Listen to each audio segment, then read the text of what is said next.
Hello and welcome to the FMD UK and Ireland second Patient Information Day. We're absolutely delighted to welcome so many of you here, and thanks so much to all of you who are watching this back and taking the time to find out as much as you can of the latest developments with FMD. Firstly, a huge thanks to our experts for giving up their time in joining us for this event. Dr. Tina Krizoku, consultant nephrologist at Salford Royal Hospital, will be taking us through the varying presentations of FMD. And whilst we're here, a great big thank you to Tina for all the help that she gives our patient group and her dedication to research. We really appreciate all that you do.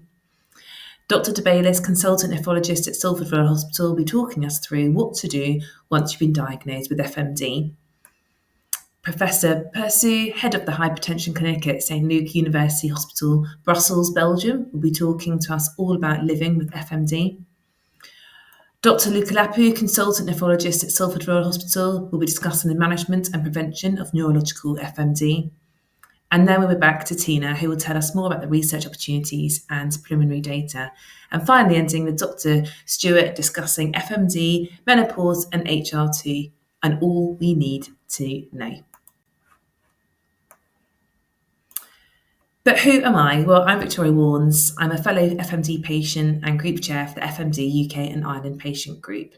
And along with fellow patients Danielle Woolsvold and Helen Peake, we took over from the fantastic founder, Karen Rockwell, this year. Thank you so much to all of you for your patience to date. The three of us all volunteer our time alongside work, motherhood, and managing our own conditions. So a huge thanks for bearing with us. Our UK and Ireland community is growing. We have a collective total of almost 1,000 across our public society group and patient group now, and the numbers are fast growing. With that, we recognise it's time to register officially as a charity so that we can better build awareness, support, education and further research at FMD here in the UK and Ireland. So that's our plan for this year, and from here we'll be working on creating a patient information leaflet and website. We'd love to encourage those of you that can to come forward with your FMD stories to contribute to this, so please do message us directly. Additionally, if you have any time to spare to help us with our endeavours, we would really gladly welcome volunteers. For now, as time is of the essence, over to our first presenter, Professor Persu, discussing living with FMD. That was initially identified. Many patients have FMD in additional vessel, at least 2. And what is now textbook knowledge is that many patients have dissection or aneurysm. And this might be frightening, but I would like to invite you to see this in a bit different way. Because in many cases, not all cases, but many cases, the most severe manifestation is the one that led to the diagnosis. But if we look at during follow-up, in fact, few severe complications occur again, with some exception for sure. That might be the case for you, but in the vast majority of patients who have dissection, the dissection was the initial event. And then in the first month, there are still a few cases, and then there are not so many events, especially if there is a good screening at the beginning and the other parts of the arterial tree that may be affected are identified and carefully followed up. So when one say 20% or even more in the US registry of patients with FMD with dissection or an aneurysm, this does not mean that if you have FMD, you have 20% of chance to develop this. In most cases, this was present at diagnosis, or if not, it is unlikely to happen. It happens, but seldom. So please go to the next slide. So these are data from the first 1,000 patients included in the European International FMD Registry, trying to identify characteristics associated with different presentation of the disease, having a multi-vessel or multi-site disease, having aneurysm or dissection. And some of them were already known by the US registry or French study, and others were a bit more new. But if I would like to stress some things about the dissection and the association with male sex, this is very strong evidence because it has been confirmed by us, but also before by the US colleagues, and also a bit later in the French Arcadia registry. Please go to the next slide. So here we summarize this with Dr. Huard and others, showing that within patients with FMD, in patients with dissection, the proportion of men is much higher. And if you think, for sure, there are also women who have dissection, are still a majority, but there are much more men with dissection. And the reason for this is not known. There is one exception, which is the SCAT, which is overwhelmingly women. But if you think to patients with renal dissection, for example, there are a lot of men. And so I think it's important in a man with dissection to think to FMD, because maybe you would not look for a string of beads somewhere because you think this is a disease of women. Next slide, please. Another things about living with FMD is pregnancy. Is pregnancy more at risk in women with FMD? Well, the answer is yes and no. Probably yes, a little bit more. There was a very old publication by Vance et al., which were not so well designed, which suggested a huge risk of preeclampsia, but really I think this is not true. There were a lot of bias in this study. And so we did the best we could in the FERI registry to look for this risk. It's not perfect, but it's the best we have currently. And we look in several hundreds of pregnancy of women with predominantly renal FMD, and compared to historical series of normal, of women, of healthy women and hypertensive women, we find a higher risk of gestational hypertension, preterm birth, and to some extent preeclampsia. Then again, you could say this is frightening, this is terrible. It is not, because over 95% of these women were diagnosed with FMD years after the pregnancy. And so it is very likely that should the FMD have been diagnosed before, and should the renal artery be revascularized, this risk would have been minimal or minimally increased. And so the message here is not to say avoid pregnancy when you have FMD or be very scared, but that in patients with suspicion of FMD, especially young women with hypertension and no explanation, FMD should be carefully screened for in order to perform angioplasty if indicated before and not after, and certainly not during pregnancy. But it's also reassuring that there were very few cases of dissection and aneurysm rupture in this series. For sure, it was a mostly renal series, but still, I think the risk is not comparable at all with that encountered in disease such as vascular Ehlers-Danlos, for example. So the general message is reassuring, and the other message is that we should, the doctors, look for FMD in hypertensive women before pregnancy. But if this is done, if the adequate care is provided, if there is revascularization if needed, and a good follow-up as for higher risk pregnancy, during pregnancy, I think the prognosis is very good, or might be very good. Next slide, please. In medical management, well, many of you are on antihypertensive drug. RAS inhibitors are still the first choice, even if there's no evidence. And about aspirin, there is some difference between both sides of the Atlantic. I think the American colleagues, they give it almost systematically, and we give it mostly in dissection, more severe form, and especially cerebrovascular FMD, but we still need the final protocol for this. And I think if you have FMD and you are still smoking, please do the best you can to stop. I know it's not easy, because in the French study,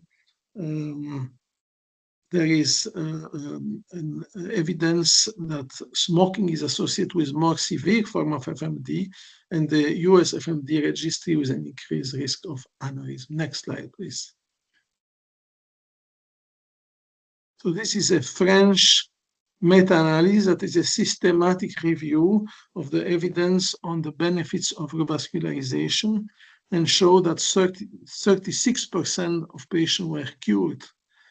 This might seem low, but when you look on the right part, the younger you are diagnosed, again, the best chance to respond. And so our experience and general opinion is that many young patients, less than 30, less than 35, with FMD will be cured of their hypertension if revascularization is performed, and if not, they will be improved in most cases. So I think this remains one of the best interventions we have for the renovascular form.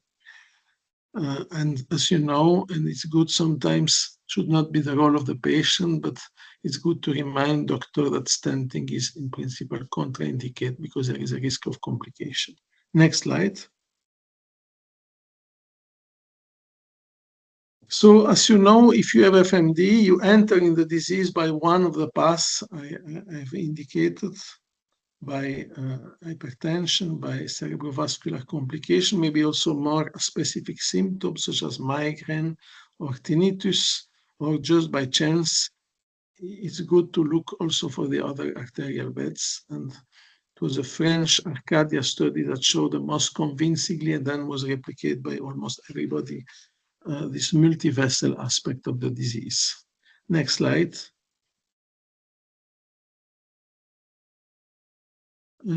Follow-up. Well, in general, is recommended an indefinite follow-up. That is, even if you have mild FMD, it's good to have a contact with a specialist on a yearly basis. In the mildest case, maybe on every 2 years. And then there is a specific follow-up for patients with renal FMD with angioplasty. This is a bit tighter. At the beginning is at 1 month, 6 months, and then every year. But for any patient, I would say it's good to have this visit. Also because if you say that you will be seen every 3 years, there is a risk that it's just forgotten at some time point.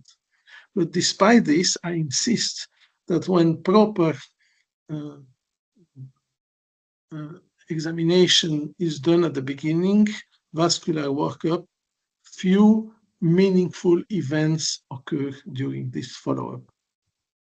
But if they occur, for sure, it's better to prevent and detect. Next slide. So this is about this need for to, let's say, have a CT, or if contraindicated, or in some country, people prefer MRA from brain to pelvis at least once a lifetime at the diagnosis. And then what we do, and what I think should be done, is that we follow only those arterial beds where there is something, where there is a lesion. Because if there is nothing, it's very unlikely that something will happen. It's possible, but it's very unlikely. Next slide. Sometimes people ask you, do this, but what is the real interest? Do you find meaningful lesion? There is this data, the single we have are from the Polish Arcadia Pol registry, and in this registry, they consider that in 1 on 4 people, a meaningful lesion requiring intervention was found during this kind of, let's say, scanographic imaging. We think, and I think also the American colleagues think, that this is a bit an overestimation. And I have to say that in most cases, what they found there was very small aneurysm, but due to the risk, increased risk of aneurysm rupture during pregnancy in young women, they systematically propose surgery. Our own experience, I discussed also with Professor Gornik about this, is that it's very rare that when you do this whole body CT, you find something which requires immediate intervention, but still there are aneurysm or sometimes post-dissection lesion that need a closer follow-up. So I think it's important, but should not create any panic. Next slide. This is one of the few studies where we can see the incidence of new lesions in patients. It comes from the group of Professor Olin with Dr. Kedi and Dodov. And you see in this follow-up, which was for sure has some limits, was mainly ultrasonographic done by echography, so some things might have been missed. But there were only a very small proportion of patients who developed something, a new dissection. And these patients, 2 of them had already had a dissection at the beginning. And all of them, they had at the site of the dissection already a lesion. So especially in sites when you have no lesion, the risk to develop something is very small. And if you have a dissection, the risk of recurrence is small as well, and is usually in the first months. After many years, it happens, but it's seldom the case. Now, I have to disclose you that we do not have very good data on this, but I think there is a general consensus of most experts about this.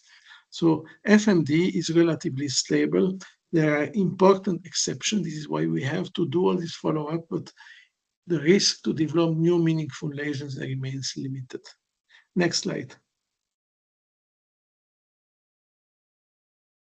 This is an Italian study of patients with cervical artery dissection.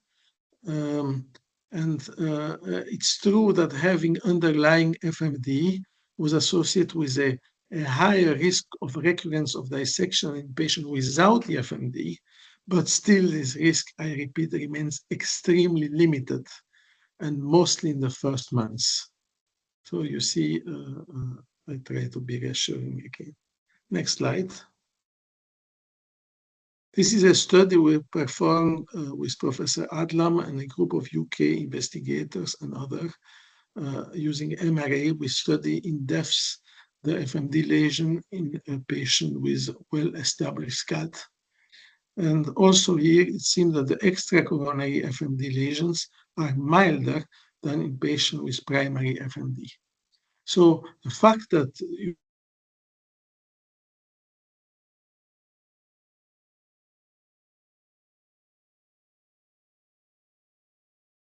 we found less patients with aneurysm and dissection of other sites, less multivessel disease, less tortuosis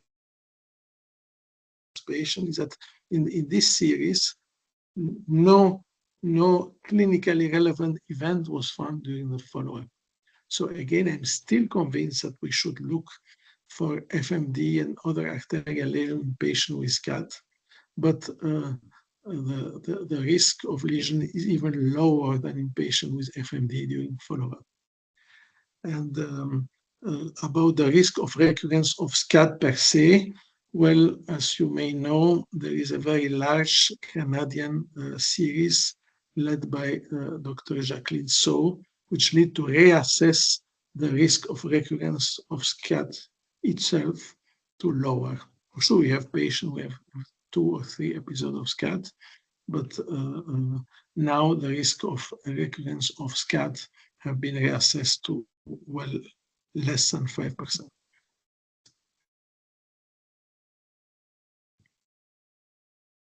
Please go to the next slide. You still hear me?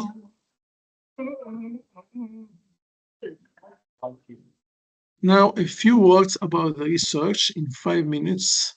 So you all know about this variant FACTIA1, whose significance is still unknown, but was well replicated, is associated with an increased risk of disease, but that's more for population. On a patient basis, the risk of is still very low, so there is no clinical indication to look for this outside of research. Next, please. This was confirmed. There are several other loci, but again, these are weak effects. It's not something you should ask your doctor to test for you. Next slide. And then there is this fantastic paper that just appeared. I have no time to dissect it. We need to digest it by the team of Jason Kovacic, Jeff Olin, and others in the US.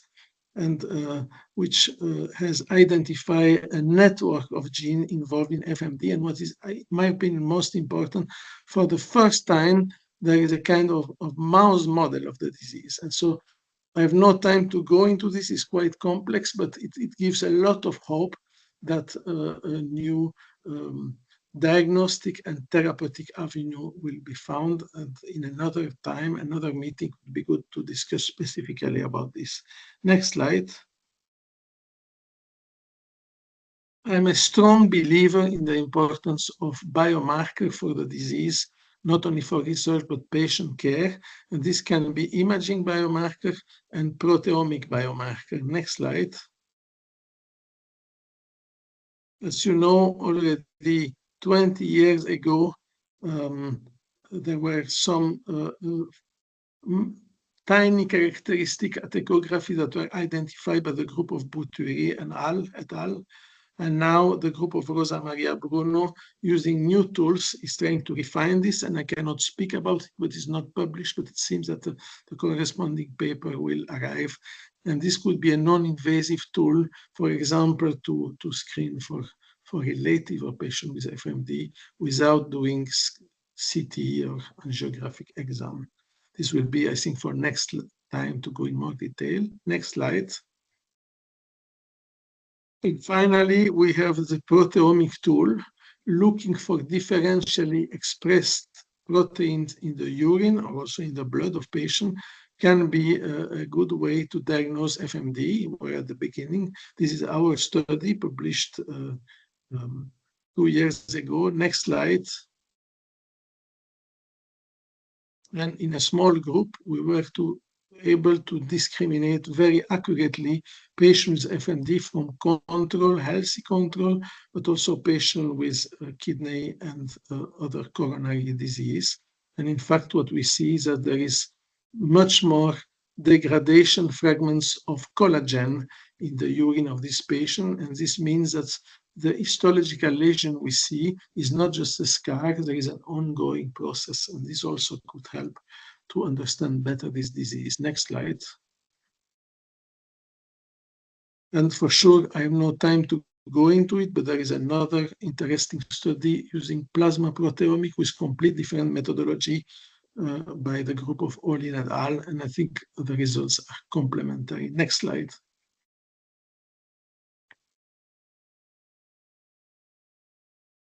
Next slide, please.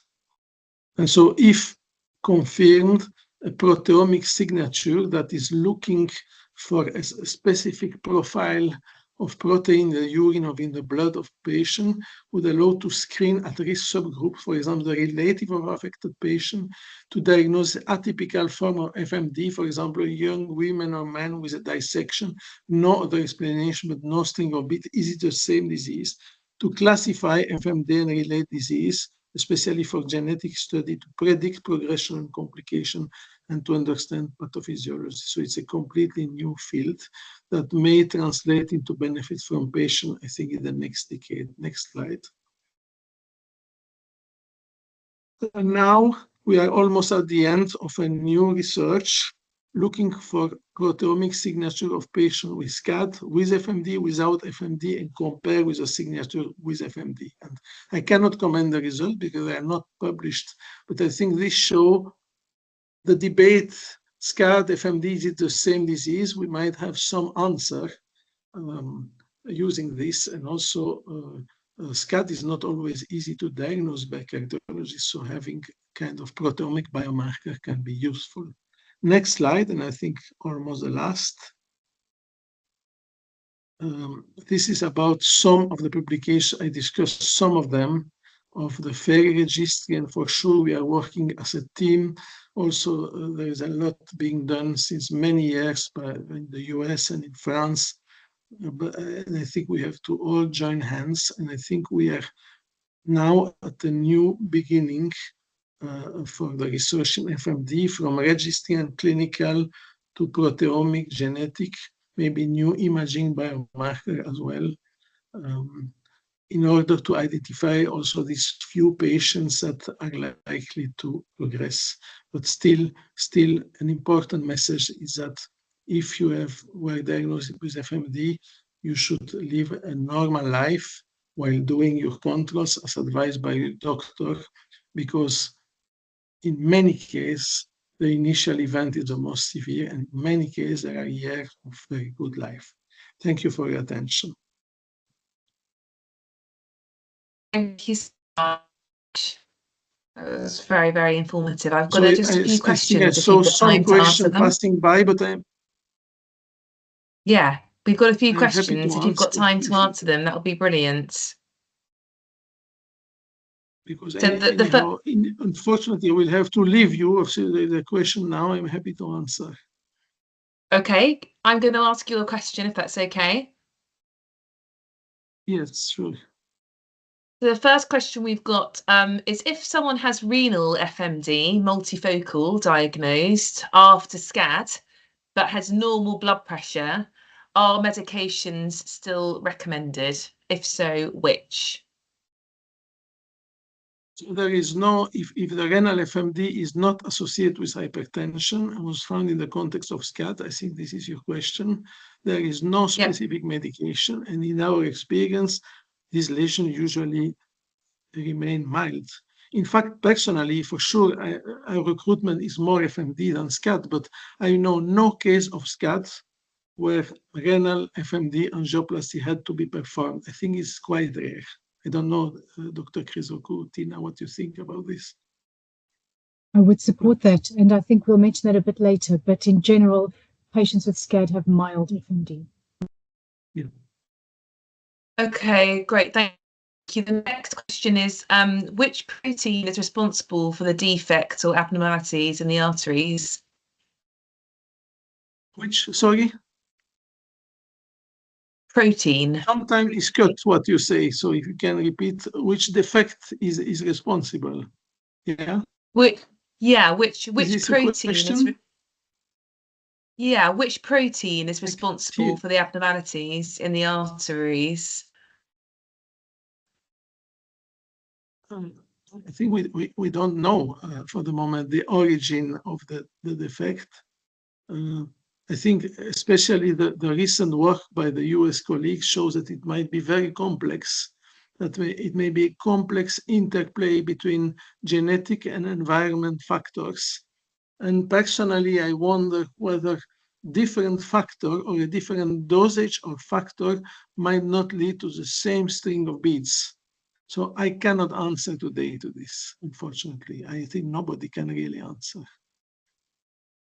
But we are working hard, all of us, on this. Yeah. I'm sure that's fine. Thank you so much. And then just the final question on this is, let me see if I can get this right. Stenosis of the aorta is very rare, but is it possible that aorta stenosis can be connected to FMD? Yeah, that's an important question. I will try to answer. First, the patient, especially younger patient or children with a focal FMD, that is not a string of beads, is frequently associated with what is called aortic stenosis or coarctation or mid-aortic syndrome. And so probably there is a continuum between focal FMD and some case of aortic stenosis.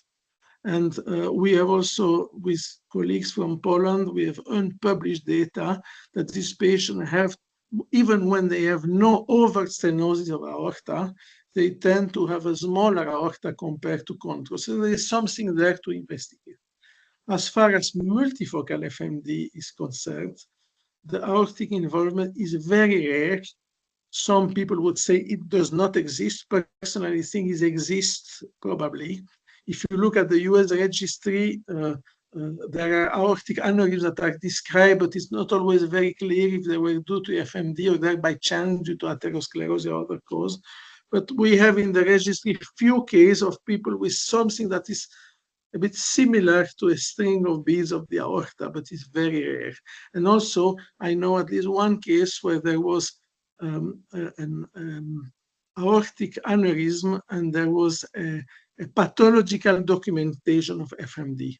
So aortic lesions are relatively frequent in pediatric or young form with focal FMD, and they are probably rare in multifocal FMD, but I think really they exist.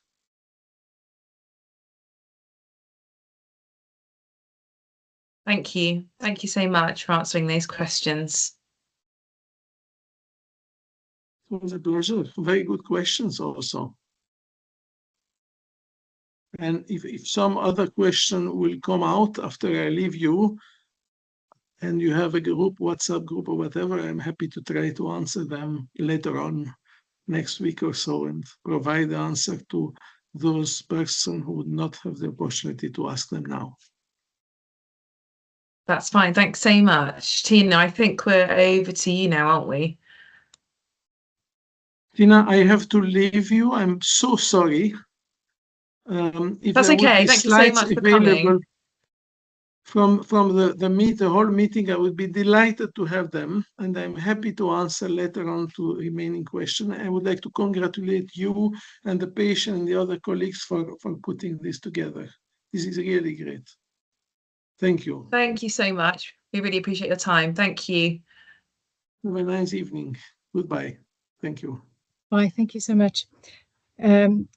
So I've only just unmuted myself, but I did want to say a big thank you to Alexandra. He is a leading light in FMD and a collaborative tour de force, really, in trying to get international collaboratives together. So can everybody hear me? Can everybody see me? Yeah? Okay. So I'll try and just make up for a little bit of time. We've appreciably gone a little bit out of order. So apologies, we're going back a little bit. But I thought it was a good opportunity to actually reflect on our journey and how we got to where we are today, because I know there are some new faces on the call and some may not all be familiar with our journey. So if we go back to 2019, so 2019 was our first Patient Information Day. This was a full day event. It was face-to-face, and it was just a phenomenal experience to be part of. Our day was divided into 3 parts. So the first part of the day was sharing knowledge, providing information about FMD, what we knew so far. The second part of the day was sharing experiences. So we had Sally B, who you might know from morning television, sharing her experiences of living with FMD. We had Karen Rockwell telling us her perspectives as well. And then the third part of the day was a workshop. And in that workshop, we very much wanted to get everyone's perspective who was in the room. So we asked all the patients present to draft a wish list. And the wish list we asked for was compiling what would be your clinical wish list and what would be your research wish list.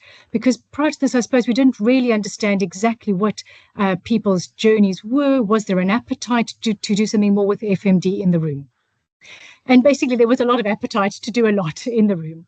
So we formed a clinical wish list and as you can see, a research wish list. So the clinical wish list was to have a dedicated FMD clinic. Patients found their care was very disjointed. There was no coordination of care. They were flitting between services. There was a real sort of disacknowledgement of their condition and validation of what was going on. They often found their GPs or their specialists hadn't come across FMD before. So you weren't really feeling very safe or validated with your condition. And everybody in the room wanted peer support. And from this, I am extremely grateful to all the team behind the UK and Ireland FMD patient group, who I will thank again personally a bit later. Research-wise, everybody was very keen on forming a UK registry. Everybody wanted access to the data that's out there in an understandable format, and also some questions about why is there a gender difference? What is the cause of FMD? Is there genetics involved? What's the role of hormones? So where are we now? We're now 5 years later. So I'm pleased to say that we've got some good green ticks next to some of these wish list points. So we have a dedicated FMD clinic that's running out of Salford Royal. This clinic enables us to coordinate your care. We very much add support and acknowledge your condition. We're able to distinguish what is due to FMD and what is not due to FMD. We've got the peer support we've already discussed. And we now also have a UK registry. So this is the UK FMD study. I've put a slightly lighter green tick next to access to data in an understandable format, because whilst there is some data out there, I think we can do a bit more to try and help digest some of the new research, which is complex, even for myself, and I'm sure all the specialists on this call. So I think we can still do a bit of work with that. But of course, some of the deeper questions underlining gender differences, cause, genetics, hormones, there's still a lot to learn about that. So there's no ticks next to those just yet. So today's agenda was completely curated around the feedback that we got from yourselves. So last year there was a patient survey that went through the Facebook group, and everybody who responded was keen. Well, I think there was potentially 97% of patients were keen on another information day. And everyone was really keen to actually be part of the journey and join any research initiatives where they are. And all those points there are covered in the agenda today. So I was asked to put together a section on the different faces of FMD. And I think you can see from this here that you might feel that you can relate to one of the faces of FMD on this particular screenshot. I did find this quite challenging to do, though, I must say, because I've seen so many different presentations and unique presentations of FMD, and that goes from completely asymptomatic up to quite severe manifestations. So I've tried to keep it a bit balanced, and I hope that this will neither undermine or overplay what might have been your journey into the FMD world. But I'd like to start with the first patient, actually, that I ever met with FMD. So she was 20 years old, and at the age of 20, she started with headaches and noted to have high blood pressure on the oral contraceptive pill. She was a smoker, but with a normal body mass index. And because she was young, and even when the pill was stopped, her blood pressure persisted, it was thought to look for secondary cause of high blood pressure, and that's how FMD was discovered. Now, what the picture on the right is showing you is quite a tight narrowing. I hope you can see it where the red arrow is pointing. So instead of being a tube-like structure of the kidney artery feeding into the branches, there's this tight narrowing. So this was prior to our involvement in her case. So she underwent an angioplasty. So that's a procedure whereby you use a balloon to open up the narrowing of the kidney artery. And the procedures, as you can see in the second picture, were initially very successful. But because the blood pressure recurred, she was sent for further angioplasty procedures. And the third angioplasty procedure unfortunately resulted in a dissection, so a tear within the artery. Now, the third picture at the bottom, what you're looking at there is, instead of the second picture where you're seeing lovely sort of blood filling the hole completely, you can see it almost looks a little bit jagged and scattered, and that's because there's been a tear in the artery, which means less blood is flowing through. Now, very bravely, which is not something I think we would do anymore, this patient was sent for a fourth renal angioplasty. Now, this angioplasty was complicated by a renal infarction. So what is an infarction? An infarction is where there's a blockage of the blood supply, and this completely blocked the blood supply to the kidney, and unfortunately, she lost that kidney. At this point, though, after this complication is when she was brought into the FMD clinic. It was at this stage that I've met her. So did the right thing by following the consensus guidelines, requested full body imaging. We found that there was a very, very small aneurysm in her internal carotid artery. But blood pressure remained perfect. So even though this kidney had been lost, this kidney artery obviously was problematic, and the other kidney artery was completely fine. So her blood pressure has remained completely normal on no medication since, and she's remained well on cerebral surveillance, nothing progressed. And I'm delighted to say that she's since had a very successful pregnancy. I actually saw her this week. She's healthy, she's well, so a good outcome despite a very torrid path. I'm doing this in sort of an ascending age order. So next patient is a 37-year-old lady. So the story here was several bleeds and from bowel arteries and multiple bowel perforations. And she was admitted to our gastrointestinal ward, having had multiple operations, and the referral was sent our way with query FMD as being the cause because of some appearances on her imaging. So we took a fresh look at this case. The important thing with such a sort of a serious complication is to consider other causes. So, for example, vasculitis very much has to be considered here. So vasculitis is a serious inflammation of the blood vessels, which can cause damage and destroy the blood vessels. But all the blood tests were negative for this. But the imaging just did not fit for us with FMD. It was just a bit too aggressive for what we usually see with FMD. So we did our full gold standard body imaging, and this showed that there were multiple blood vessel abnormalities. So this included brain aneurysms, dissections in the kidneys, neck and abdominal arteries. So again, this didn't totally look in keeping with FMD.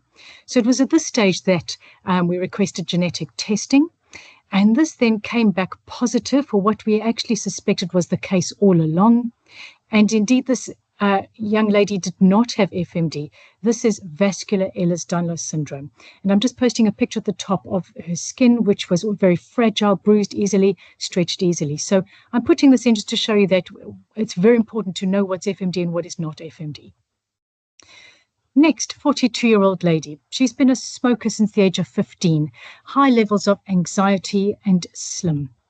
She had a heart attack at the age of 28, which was thought to be a panic attack, anxiety-related, and didn't really get much investigation after that. But then at the age of 39, presented with what was then recognized as a SCAD, so spontaneous coronary artery dissection, which you don't usually put stents in, but because there was some furring of the blood vessels, she did need a stent. Then at the age of 40, she had a stroke because of a dissection in her neck artery. She's fortunately made a full recovery from this. It was then at this stage that she was brought into the FMD clinic. And at that stage, did full body imaging, found that there was some FMD in the right kidney artery. Because her blood pressure had remained very, very high, it was felt that the benefits of an angioplasty outweighed the risk, and she had an angioplasty. Again, because of a number of events over time, we did genetic testing, which was all negative. At the age of 44, though, despite having had the angioplasty, her blood pressure started rising again. Kidney function started dipping, and we've spotted that the stent has blocked. This lady has FMD, but she also has atheroma present. And the message here is a lot of work going into stopping smoking. And I'm really pleased that she has been able to stop smoking recently. I'm presenting a very similar case, actually. So another lady who presented initially with a stroke, and she was 32 at that stage. She had her stroke investigations, which all came back normal. She recovered, and it was thought that that was the end of that. Then at the age of 42, presented with a heart attack. And it wasn't completely, and although it was understood to be a SCAD at the time, she wasn't brought into an FMD service or other tests undertaken for about 3 years at that point. Again, slim, fit, healthy, absolutely no cardiovascular risk factors for either of these two events. So at the age of 45 is when we met her in the FMD clinic. So I have undertaken full body imaging, which has shown mild FMD, but FMD in some of the other arterial beds. Now she's 54, she's well. There has been no recurrence of any of these events, and we've been watching blood pressure and all other risk factors closely, and she has remained well. So this was a unifying diagnosis of FMD. I'm now presenting on a man because I appreciate up until now I've only presented ladies. So this is a 52-year-old man. He's been hypertensive since his 30s, but didn't really take his blood pressure medication, sort of on and off with compliance with that. But he came forward at the age of 50 to be a live donor to his daughter who'd developed a severe kidney impairment. And incidentally, it was detected that he had right renal artery beading. So the picture on your right shows you the string of beads appearance in the right kidney. But he was hypertensive, and so we had to increase him up to 3 agents at this stage. Because he was still hypertensive, he was advised to rather not donate his kidney, but he underwent angioplasty, and his angioplasty has been very successful, and he's now only down to 1 agent, which is only a moderate dose. But because his daughter had been hypertensive as well, in this particular case, I felt it was warranted just to screen his daughter for FMD to be on the safe side, but fortunately all her tests have come back negative. So this man has no FMD elsewhere. He remains well, normal kidney function, blood pressure control is good. And then the last patient I'm presenting is the other end of the spectrum. So this is an 8-year-old lady. So she had a mini stroke at 76. She's been hypertensive for some time, and she had some narrowing of her aortic valve. So we're not talking about aortic stenosis, we're talking about the aortic valve here. Now, during her aortic valve repair workup, because the initial report only really concentrated on the aortic valve and the means for surgery, but our radiologist who does the FMD MDT with us was actually in the MDT discussing her. And when having a closer look at her imaging, found that actually she had lots of evidence of FMD. So multifocal FMD, right kidney artery, external iliac external iliac arteries on both sides as well. So whilst undergoing her TAVR procedure, that's the aortic valve replacement procedure, she had a small tear in an artery, which again just highlights that you have to be mindful of patients with FMD's vasculature. Here we have a diagnosis of FMD and atheroma, but essentially this lady was 8 years old before it was actually picked up. So just to briefly tell you about the FMD clinic itself at Royal, as I alluded to it before. So I've only shown you 6 patient profiles, which I actually find quite difficult because I have seen 177 different patient profiles since we set up the clinic. The presentations vary tremendously, which is why we feel a bespoke clinic has been so helpful. We have a multi-specialty team of amazing collaborators. From neurology, we've got Dr. Luca Larp, who's with us today. We have fantastic neuroradiology expertise, interventional radiology, and we've got renal expertise. We very much take care to make sure all our patients have had gold standard imaging, and this is reviewed at multidisciplinary team meetings. And I say this because in our first year of the FMD clinic, half the patients actually did not have FMD. This is the leaflet which is posted out to the patients just to provide a little bit more information. So to those of you who come to the clinic, you would hopefully have received this in the post. And I know that this is going to be covered by Anya in a bit more detail later, but just to give you a flavor of the sort of things that go through our minds when we're seeing you in the clinic. So there's an 11-step plan. We obviously have to make sure we're confirming the diagnosis. We need to exclude mimics and other conditions. We make sure patients undergo full body imaging. We focus on blood pressure control, smoking cessation. Everybody needs an individual risk-benefit analysis for antiplatelets. At our MDTs, we review the scan qualities, how often are scans needed, where it's relevant and where the benefits outweigh the risk. We might refer for angioplasty. Multi-specialty management is important, especially if there's FMD in other parts of the body. We try to make sure all our patients are aware of which symptoms to look out for, how to manage migraines, bespoke advice on the oral contraceptive pill, HRT, quinolones, pregnancy. And we have the benefit of our lovely patient support group, and all our patients have the opportunity to take part in research. And I just want to mention the unsung hero of our clinic, who is my lovely secretary, Penny Lees. She spends an extraordinary amount of time chasing scans from all across the country, liaising with specialties, getting the notes sent across. So without Penny, we would definitely not be able to run this clinic, and I'm incredibly grateful. And I'm going to stop there. Thank you. Thank you so much, Tina. That's all super, super helpful. I've got quite a few questions here, but I think they probably lend themselves more to the next section. And so I don't want to kind of confuse things by asking them now. I think it might be an idea just to keep going forward, if that's okay. That's fine. In the interest of time, I'm also happy to take questions after the webinar, so we don't go over time. Okay. Great.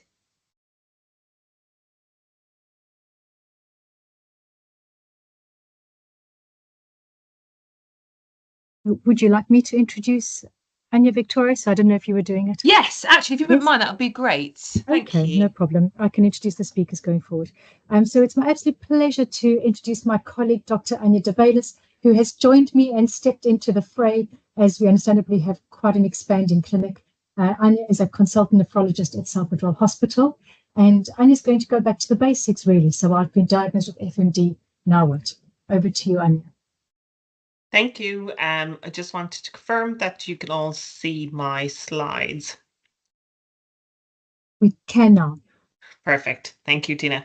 Thank you for the kind introduction. So I've been tasked with the topic of I've been diagnosed with FMD. Now what? Which I see the chat that there's quite a few questions about. So hopefully I can address some of those questions in my talk.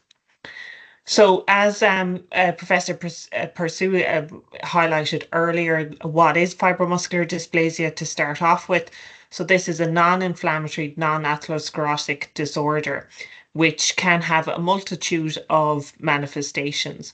So arterial stenosis, which is what we call a distinct narrowing in the blood vessel, an occlusion where there's a blockage of the blood vessel, an aneurysm where the blood vessel wall starts to dilate outwards, causing a weakness in the arterial wall, a dissection where there's a tear along the arterial wall, or tortuosity where there's these kinks and abnormal twists and turns in the blood vessel.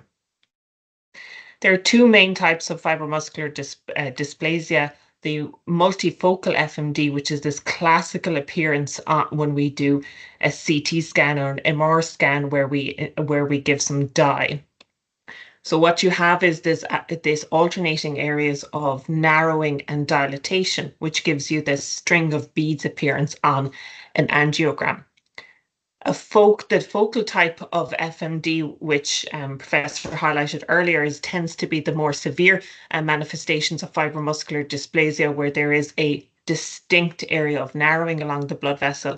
And this typically causes the lack of blood supply distal to the organ distal to that area of narrowing. And in the case of kidneys, when you have a very distinct area of narrowing along the renal artery, there's a lack of blood supply to the kidney distal to that, which can manifest itself as very severe blood pressure, which doesn't typically respond to blood pressure medication. How do we diagnose fibromuscular dysplasia? So the diagnosis is a combination of taking a good history and the imaging.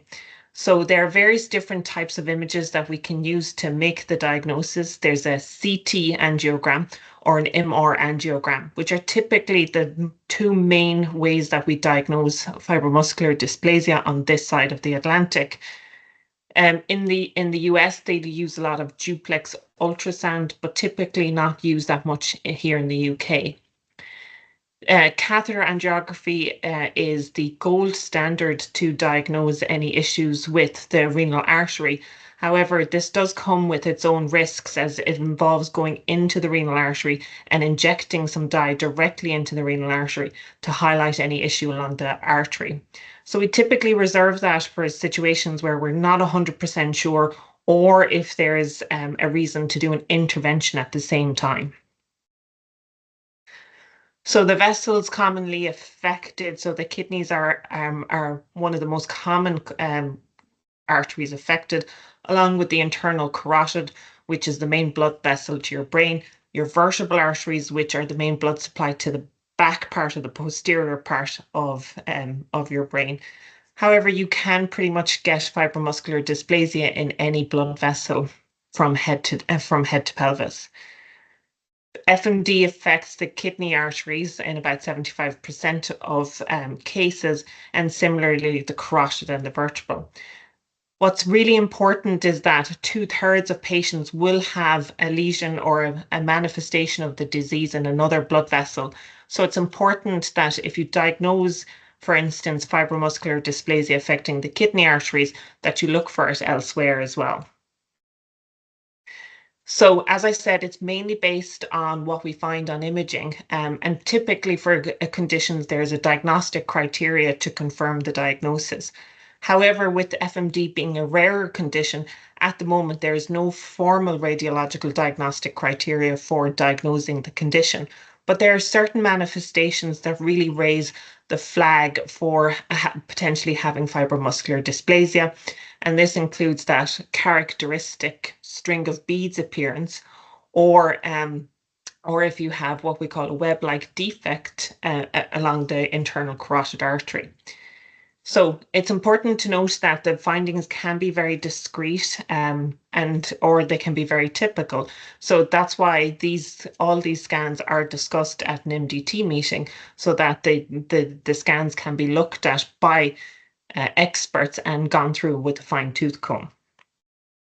So as Tina mentioned earlier, there is a huge differential diagnosis and mimics with fibromuscular dysplasia. The common ones that we have come across in the clinic and worldwide are things like vasospasm. So this means that when you inject a dye into a blood vessel, the blood vessel reacts by contracting or tightening down. And that can give you then the stereotypical manifestation of a string of beads. What's important about this is once you take away the dye or you inject something to dilate the blood vessel, it goes away. As highlighted by Tina's case earlier, vascular Ehlers-Danlos is one of the other mimics of fibromuscular dysplasia. However, this condition tends to be more severe, have more aneurysms and dissections, and they typically have some family history or other clinical manifestations that raise the concern for the condition.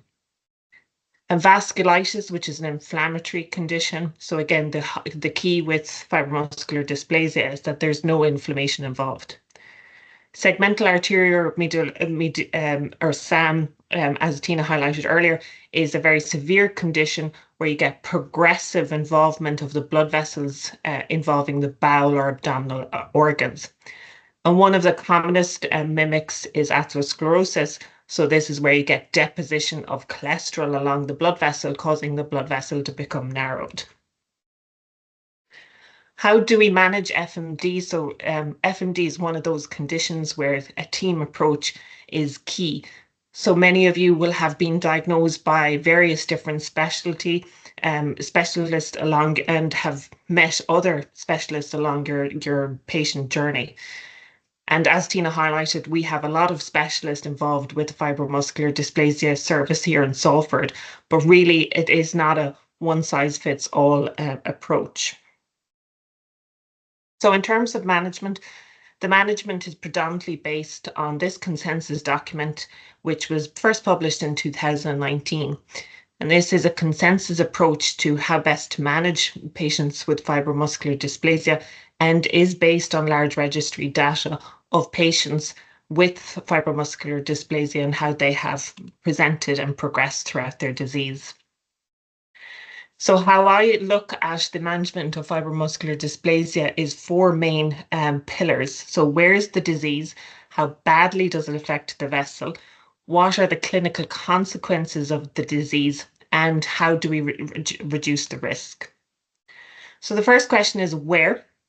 So where is the disease? So as Tina highlighted earlier, the symptoms may or may not be related to fibromuscular dysplasia, which is why it's important to have head to pelvic imaging at some point throughout your patient journey to see if there's any manifestations elsewhere, which may explain some of the symptoms you're experiencing. How badly does the disease affect your vessel? As explained earlier, if you have a focal lesion of fibromuscular dysplasia where there's a very tight lesion along the artery, this will then cause a lack of blood supply. So here's a renal angiogram. I appreciate that I'm quite renal centric, but the same applies for blood vessels to the brain. If there is a very tight area where you can see here where the dye is not going through the blood vessel as you normally would expect, what we can do is put a guide wire through that area of narrowing and deploy a balloon to open up that area of narrowing so that there's better blood supply to the organ distal to that area of narrowing. So here you can see that this area of tightness has been treated by a balloon or opening up that area of narrowing. And there's better blood supply going to the kidney as a result of it. And again, as Prof highlighted earlier, we know that this cures patients who present with a focal narrowing and very severe blood pressure. and that the long-term outcomes are very good for this intervention.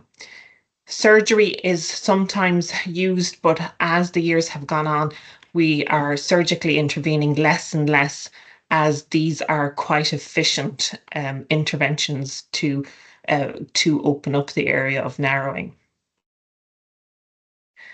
So as mentioned earlier, angioplasty is where we go in and try and open up that of narrowing by inserting a guide wire with a balloon that opens up the area of narrowing. And it is the treatment of choice in someone with renal artery FMD. And as also mentioned earlier, we don't typically stent the vessel unless there's a complication, as the stent itself can cause issues. There's a very high cure rate in terms of people coming off their blood pressure medication. And based on old data, about 18% require a repeated intervention later in life, which Tina highlighted in one of our cases. So the next question is the consequence of the fibromuscular dysplasia. So the first one is blood pressure. We don't know the ideal blood pressure in FMD because it's not well examined as of yet, but as with many things across renal and cardiology, we treat as per the general guidelines. We typically advise either an ACE inhibitor or an ARB, as long as there's no contraindication such as an allergy to same. If you have a headache or pulsatile tinnitus or migraines as a result of your FMD, there are certain medications that we can advise. Sometimes we refer to ENT if some of the pulsatile tinnitus is very severe, or if there's a concern that there's something else going on that might explain it.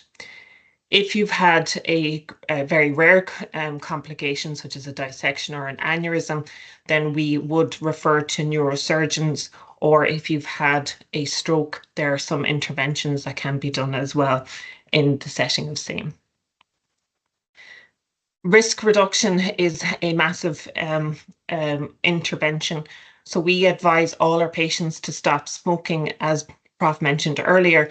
Those who smoke with a diagnosis of fibromuscular dysplasia are more likely to have a complication relating to their fibromuscular dysplasia, and also are more likely to require an intervention as a result of the same. The antiplatelet agent, so aspirin, can be prescribed, and as highlighted earlier, tends to be done more so on the US side than here in Europe. But it is really based on the individual risk-benefit analysis. And again, as highlighted earlier, annual follow-up is important. Fluoroquinolones are antibiotics typically used for inner ear infections or for a complex urinary tract infection. They are known in the general population to have a higher risk of dissection associated with them. There is no specific data when it comes to fibromuscular dysplasia, but in general, we tell our patients to avoid them. All our patients are educated about red flag symptoms, so these are typically symptoms consistent with a stroke or a neurological event, in terms of seeking medical advice as soon as possible. And pregnancies, there are some specific questions around pregnancy that we also go through patients with. I'll come back to that in a second. So when it comes to aspirin and fibromuscular dysplasia, there's no dedicated trials looking at this. So what we tend to do is adopt an individualized approach where we try and weigh up the risks versus the benefits of an antiplatelet agent such as aspirin, or something similar such as clopidogrel, also known as Plavix. Some of the supporting factors are patients who've had thromboembolic events such as a stroke, patients who've had a dissection, or patients who have required some sort of intervention such as angioplasty of the renal artery.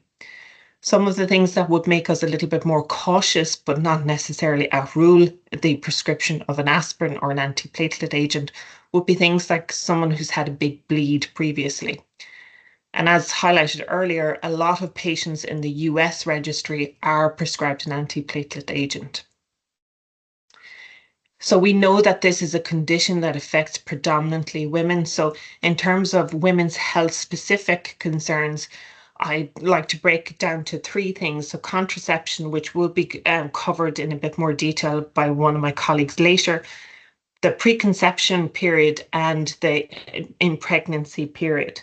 So preconception, so anyone with significant manifestations of fibromuscular dysplasia should have some preconceptual counselling in a high-risk clinic that involves fetal maternal medicine. So patients with a very poorly controlled blood pressure or who have required any sort of intervention such as angioplasty would benefit from having some preconceptual counselling. And specifically in pregnancy, we would manage these patients again as an MDT approach, which would involve a high-risk obstetrician or maternal fetal health medicine. The main purpose of this is that there's a close monitoring for complications such as blood pressure in pregnancy or the more severe manifestation of preeclampsia in patients with renal manifestations of FMD. And we know that patients with FMD who subsequently become pregnant have a slightly higher increased risk of complications related to pregnancy. And this can go anywhere between hypertension and the more severe manifestation of preeclampsia. So just to mention briefly spontaneous coronary artery dissection, because I appreciate that some people would have had a SCAD as their initial presentation and then subsequently be diagnosed with fibromuscular dysplasia.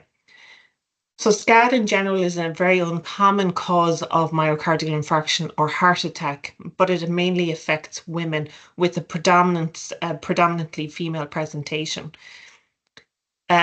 Those who present with SCAD should get screened for fibromuscular dysplasia. And what happens is that there is a dissection or a tear along the coronary artery, and that tear causes a flap in the artery, which can then impede blood supply going through the coronary artery, hence the presentation with the heart attack or the typical chest pain, etc. So we know that patients with SCAD have a higher incidence of having coexisting fibromuscular dysplasia. But what's important to highlight is that the patients who initially present with SCAD, who then subsequently get diagnosed with fibromuscular dysplasia, have a very mild disease. The same isn't true. So in patients who present with fibromuscular dysplasia, do not need to be screened for SCAD, as the incidence is incredibly low for patients with FMD to then subsequently have a SCAD presentation. So finally, I would say that information is key, and as Tina highlighted, people have a very different presentation. So it's important to reach out to other patient groups to get a bit more information about the condition, and it helps build expertise about the condition as well. So there are various support groups available in specific to FMD and also specific to SCAD, but the two groups work really well together. There's also a lot of links to organizations who have a lot of expertise in fibromuscular dysplasia. And I would also encourage people to try and get involved in RADAR, which is the National Registry of Rare Kidney Disease. And FMD is on their portfolio. And really how we grow our expertise in this condition is to have as much information as possible. So in summary, if I've been diagnosed with fibromuscular dysplasia, what to do next? So the first thing to say is to ensure that at some point during your patient journey that you've had head to pelvic screening with either a CT scan or an MR scan. And that would involve the vessels to your brain, the vessels in your chest and your abdomen, covering the renal arteries. Minimize the risk as much as you can from a personal point of view in terms of smoking, ensuring that your blood pressure is well controlled, and if appropriate, having the conversation about aspirin. Education is key, and which is why we're here tonight. Seeking expertise and support from services available to you and patient support groups is really important. And finally, what I would say is to get involved in in the conversation about fibromuscular dysplasia by taking part in patient information evenings like tonight, but also to get involved if you feel it's appropriate for you in research in terms of enrolling in studies as they become available. And thank you. Thank you so much.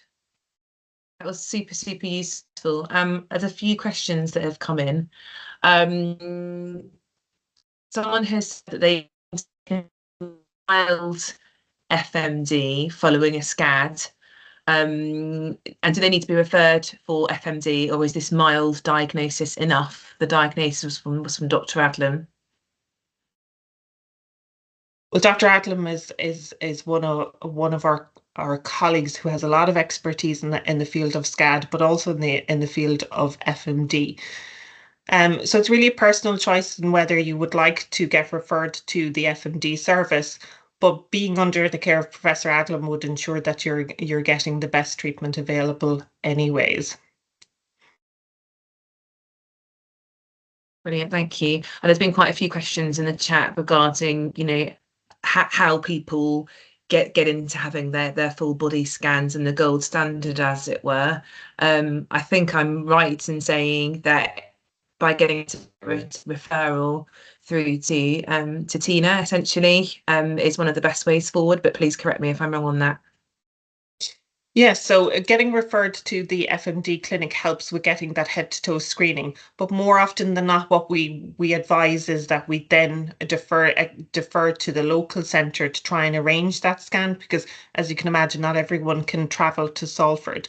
So often what happens is that we get referred an individual with fibromuscular dysplasia, and we would then write to the local nephrologist or stroke physician or whomever made the diagnosis to recommend that they would complete the imaging done locally.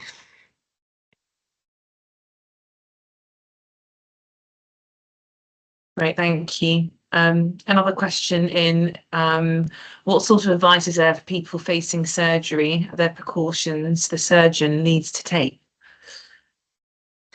There are no specific precautions that a surgeon needs to make. The only thing would be if there was some procedure involved that would require neck manipulation. And that there is a concern that there is a disease affecting the carotids or the vertebral arteries. But very few surgeries actually involved manipulating the neck for any particular reason. What I would say is that make sure that it's mentioned during your pre-op assessment, and make sure it's mentioned whether you're on any antihypertensives or aspirin, and that there's a plan made for that in and around surgery. Most surgeries would require aspirin to be held for a period of time before the surgery, and it would be an individualized decision based on the pre-op assessment by the anaesthetist whether your blood pressure medications should be taken on the morning of surgery or not. Brilliant. Okay, thank you so much. I think that comes to the end of the questions for this particular section. Thank you. That was really, really, really useful. Shall we move on to the next speaker? Thank you so much, Anya. That was really informative, and I'm sure allayed a lot of concerns and questions from the chat. So next up, it's my absolute pleasure to introduce my colleague, Dr. Aparna Lukalapu. Aparna is a consultant neurologist at Salford Royal Hospital. I can't tell you what a wonderful partnership and asset she is to our FMD clinic. I have benefited hugely from her expertise. I always feel I'm learning something new. And she's going to talk to us a little bit about neurological FMD. I'm also just mindful, Aparna has had an extremely difficult week this week and is unable to stay for questions, but happy to take any afterwards. So we'll get back to you with that. Thanks so much, Aparna, for your time. Yeah, thanks, Tina, for the kind introduction. Can you see my slides at all? No. No? Okay, I don't know how to share my screen. So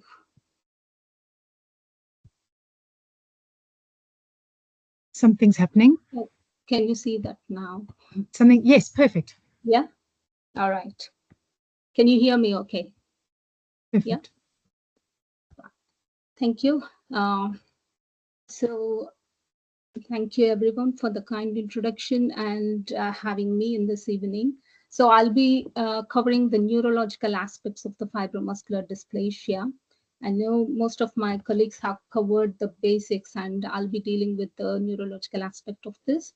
So as mentioned before, fibromuscular dysplasia is a non-atherosclerotic and non-inflammatory condition affecting predominantly the medium-sized blood vessels in the body. So that means they can affect the cervical blood vessels, which are predominantly the carotid vessels in the front of the neck and the vertebral at the back of the neck, which supply the front part and the back part of the brain, and the renal arteries, coronaries, which supply the heart, and the mesenteric arteries, which supply the intestines and the limb arteries. So there is a predominance of fibromuscular dysplasia predominantly seen in women. In about 90% of the patients are women in the childbearing age. That means there can be some, there is obviously some association with the hormones, particularly with the estrogens. So we see a lot of changes in the blood vessel walls, resulting in stenosis, that is the narrowing of the blood vessel lumen, thereby causing sluggish blood flow to that particular part of the brain, or aneurysm, which is a ballooning of the blood vessel due to the weakening of the blood vessel wall, or a string of beaded appearance. So as mentioned by Tina before. Sorry, Aparna, can I interrupt you? Are your slides, are you still on the first slide, or have you moved on? Because it looks like it's just the intro slide still. Oh, sorry. Can you see that now? Unless it's just me, I think I'm only seeing the first slide that says neurological FMD. Oh, isn't.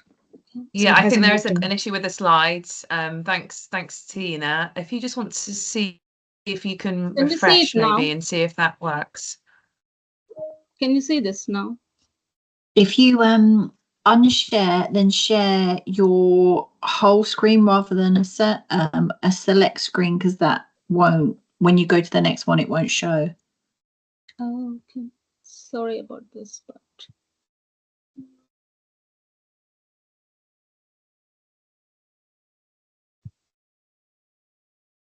sorry for the technical error, but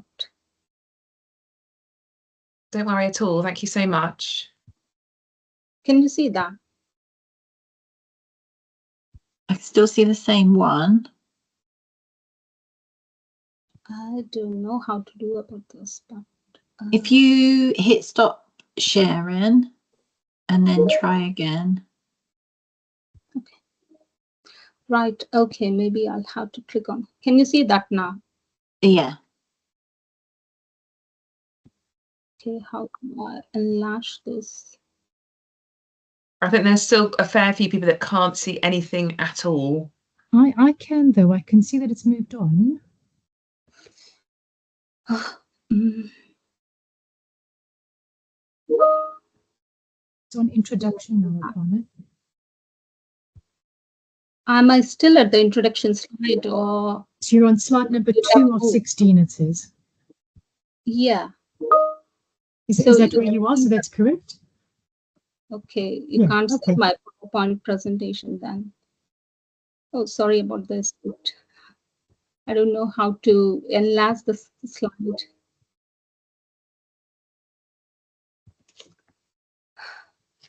Not that tech savvy. Do you want me to stop sharing and then connect back again? It might be worth trying that out, yeah.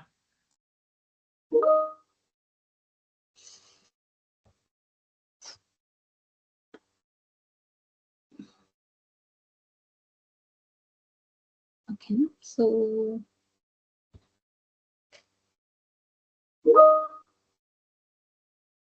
that looks good. It looks like it's moving now. Yeah, but can you see my slide, the enlarged in the enlarged format, or just the yes, slide? we can. Are you on the introduction slide still? So slide 2? Yeah, I'm at the introduction slide. Yeah, then I think it's all working properly now. Can you see that enlarged, or is that still the small one? I can, yes, I can.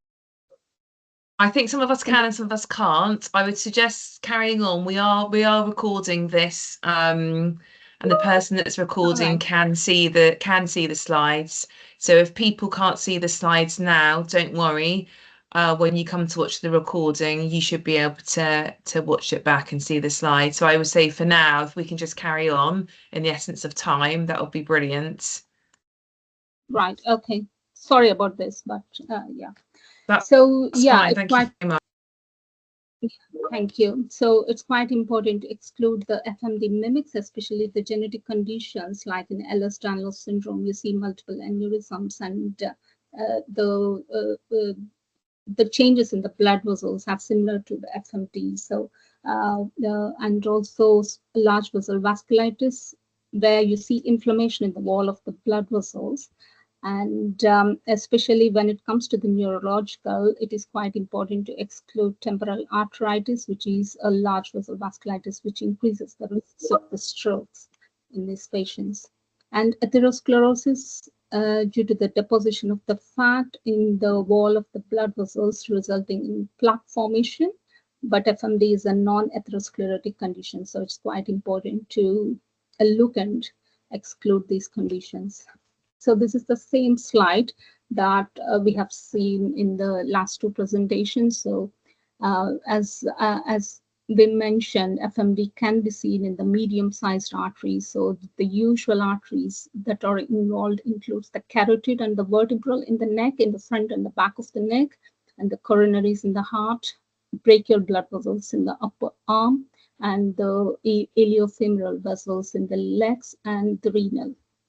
So as you see, this is the multifocal FMD, where you see as a string of beaded appearance, causing alternating narrowing and dilatation of the blood vessels, whereas it can be a very focal stenosis, causing critical stenosis in one of the blood vessels, resulting in reduced blood supply to that particular part of the brain, if it is in the cervical or carotid arteries.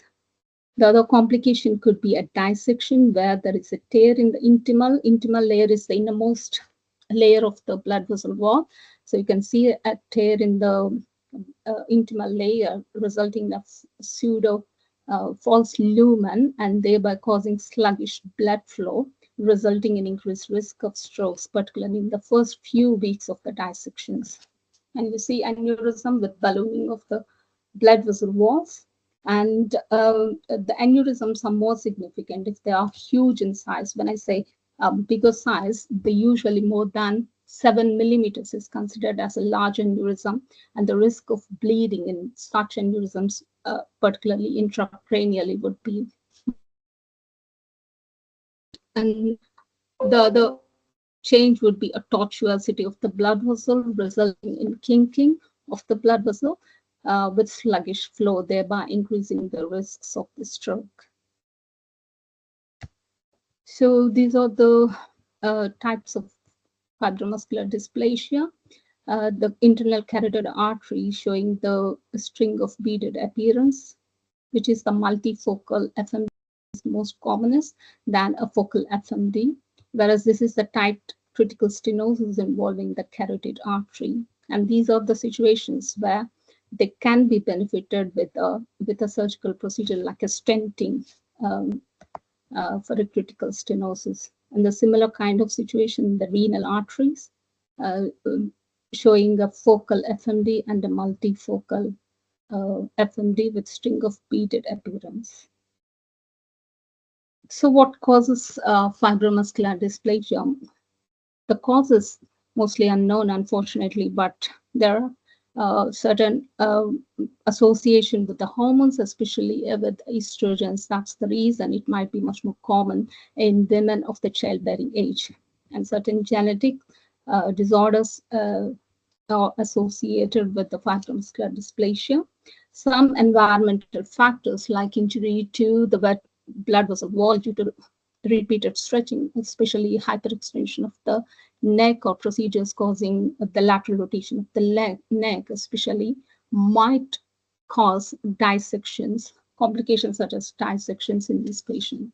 And obviously, the factors such as smoking, they can make it much more worse. There is a hypothesis, especially with the cervical and the carotid fibromuscular dysplasia, that increased sympathetic nervous system might trigger an unexplained arteriopathy in these patients or in this subset of FMD, especially with the carotid and the vertebral. So they have screened and found out patients, isolated cases of cervical and carotid FMD, and they have screened and found to have malformations, especially with the spinal cord and the cerebellum, called the Arnold-Chiari malformation, where the lower part of the cerebellum is descended into the spinal cord, and the spinal cord, the central canal of the spinal cord would be expanded, and this can trigger the sympathetic nervous system, hyperstimulate, and this, in a way, can cause the changes related to the fibromuscular dysplasia. So the carried a study on 47 patients of FMD, and they found 6% had Chiari type 1 malformation, which is the cerebellar descent, the tonsillar descent into the spinal cord, and 15% had found a cerebellar tonsillar ectopia, and 42% were found to have a dural ectasia, which causes increased CSF leak. All these conditions are associated with excessive sympathetic stimulation, and there might be a contributory role of this, especially with a carotid FMDs. So looking at the signs and symptoms of these, obviously it depends on the blood vessel involved, but as mentioned, there can be a role of the dysautonomic disturbances in these patients causing FMD symptoms, cluster of these symptoms. As you can see from the figure, these are the cluster of symptoms, especially in patients with the neurological FMD.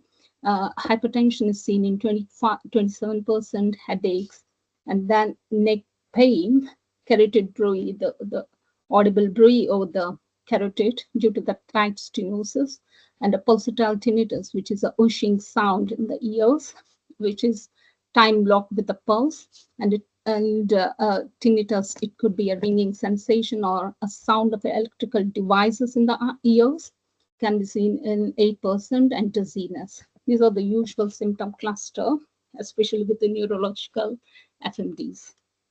So patients can have symptoms of carotidynia, which is the pain in the carotid artery.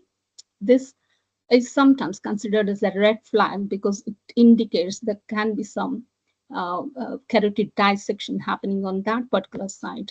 So they usually present with a neck pain, which can be quite sudden, severe, and throbbing in nature, and that remains unexplained and spontaneous. And if you side of the neck, it's considered a red flag for dissection, and pain and tenderness that shoots up from the neck to one half of the face and the head. So in a US FMD registry study, these are the general characteristics of the FMD patients. The median age they found was 51.9 years, whereas 90% of these FMD patients were women, and 72% have an existing diagnosis of hypertension. 60% had significant headaches in the form of either a migraines or a chronic migraines, and a very few percent have a close relative with fibromuscular dysplasia, whereas 80% have either a first or second degree relative with hypertension, and 53% had a history of stroke in the past.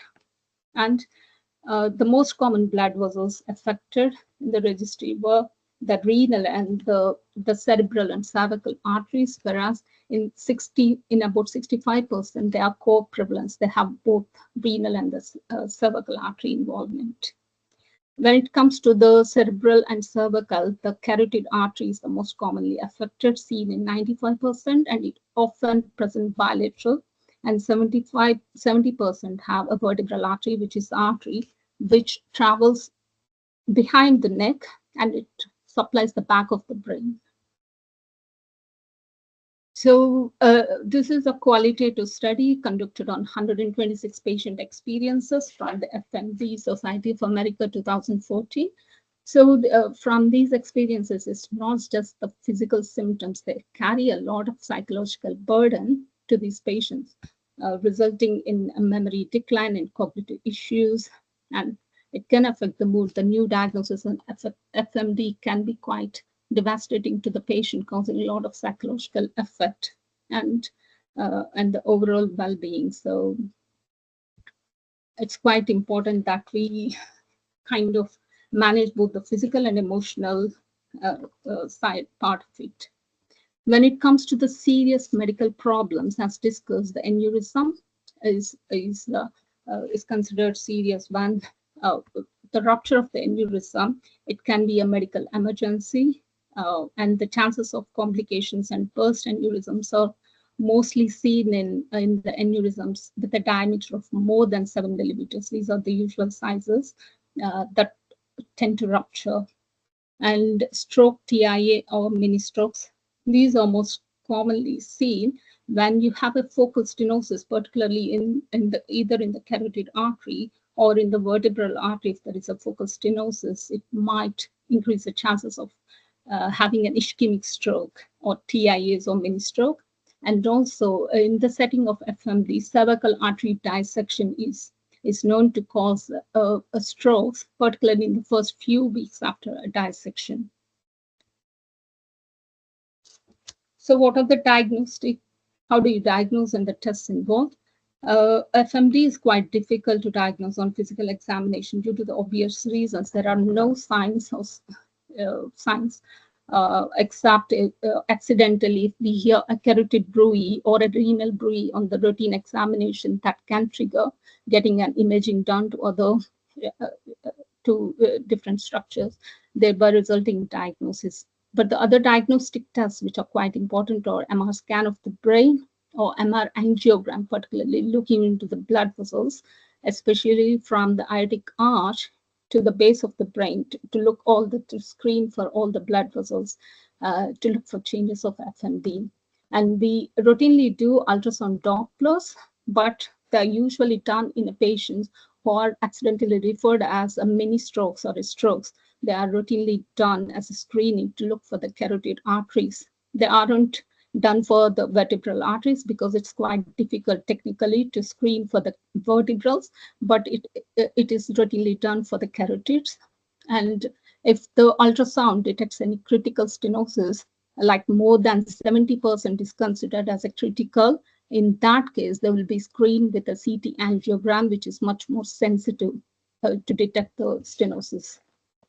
But the gold standard is distal subtraction angiography, but this is an interventional procedure, and the risk of iatrogenic dissections is much more common with DSA. So it should be very selectively done in patients who present with a recurrent episodes of hypoperfusion, and on a risk versus the benefit, the decision of going ahead with the DSA should be considered. Here a special note on the circle of Willis and the collaterals. Circle of Willis is anastomosis of the blood vessels at the base of the brain, and this apply. We see a circle of the blood vessels at the base of the brain, which connect both the anterior circulation and the posterior circulation. So just a brief anatomy. This is the internal cerebral, and it divides into the middle cerebral and the anterior cerebral artery. And this is the posterior part of the brain. The vertebral arteries, two vertebral connect in the middle as basilar, and these are divided into PCA. So you have some anastomotic blood vessels which connect both the anterior circulation and the posterior circulation. So the importance of knowing the anatomy of the circle of Willis is, if we know that a lot of collaterals are supplying, if they have a functional collaterals at the circle of Willis, the outcome of a surgical procedure in case of a critical stenosis of the carotid artery would be much, much higher. So more collaterals means the risk of stroke or TIA, or a post-operative risk of TIA or stroke would be much lesser. So it might be of some importance to get and see and the number of the functional collateral if someone with the proximal occlusion of the carotid artery, to know the probable outcome following the procedure. But this is still ongoing research, and probably it's a MDT decision between the neurosurgeons, vascular surgeons, and interventional radiologists who does procedures on the blood vessels. So is there a cure for fibromuscular dysplasia? Unfortunately, there is no cure because we don't know the mechanism and actual pathogenesis involved in the fibromuscular dysplasia. But most of the treatment it focuses on the symptom relief and preventing the complications. I'll be touching a little bit on the cervical artery dissection because we are concerned about neurological in this presentation. So this is most commonly seen in early age, in younger age group, and particularly those with the connective tissue vasculopathies. And in about 70% of the patients with the cervical artery dissections, in the first few weeks following the dissection, the risk of the strokes and TIAs would be much, much higher. So what is the role of antiplatelets versus anticoagulation with warfarin or DOACs in case of a cervical artery dissection? There is a study called carotid artery dissection in ischemic stroke study, CADIS study, and they followed up the patients with for a period of 3 to 6 months with antiplatelet therapy with aspirin versus anticoagulation with warfarin, and they found that there is no difference in the recurrence of the stroke after the initial event. And when compared to the bleeding risk with the warfarin, the bleeding with anticoagulation is much, much higher. So there is no benefit of anticoagulation compared to the antiplatelets. And the recommendation still remains treating with a low dose of aspirin for 3 to 6 months. And there doesn't need a lifelong indefinite antiplatelet therapy following a stroke. And when it comes to the surgical management of the patients with cervical artery dissections, there are no randomized controlled trials to prove the benefit of endovascular treatment, particularly in patients with a cervical artery dissection in the setting of fibromuscular dysplasia. But this is reserved only in case of a recurrent cerebral hypoperfusion events or a thromboembolic events, despite being on optimal antiplatelet therapy. Like if someone is continuing with the antiplatelet therapy of aspirin 75 milligrams, and in spite of that, if someone has a recurrent cerebral hypoperfusion on the same site, then probably we can, on a risk versus benefit, we can consider endovascular therapy.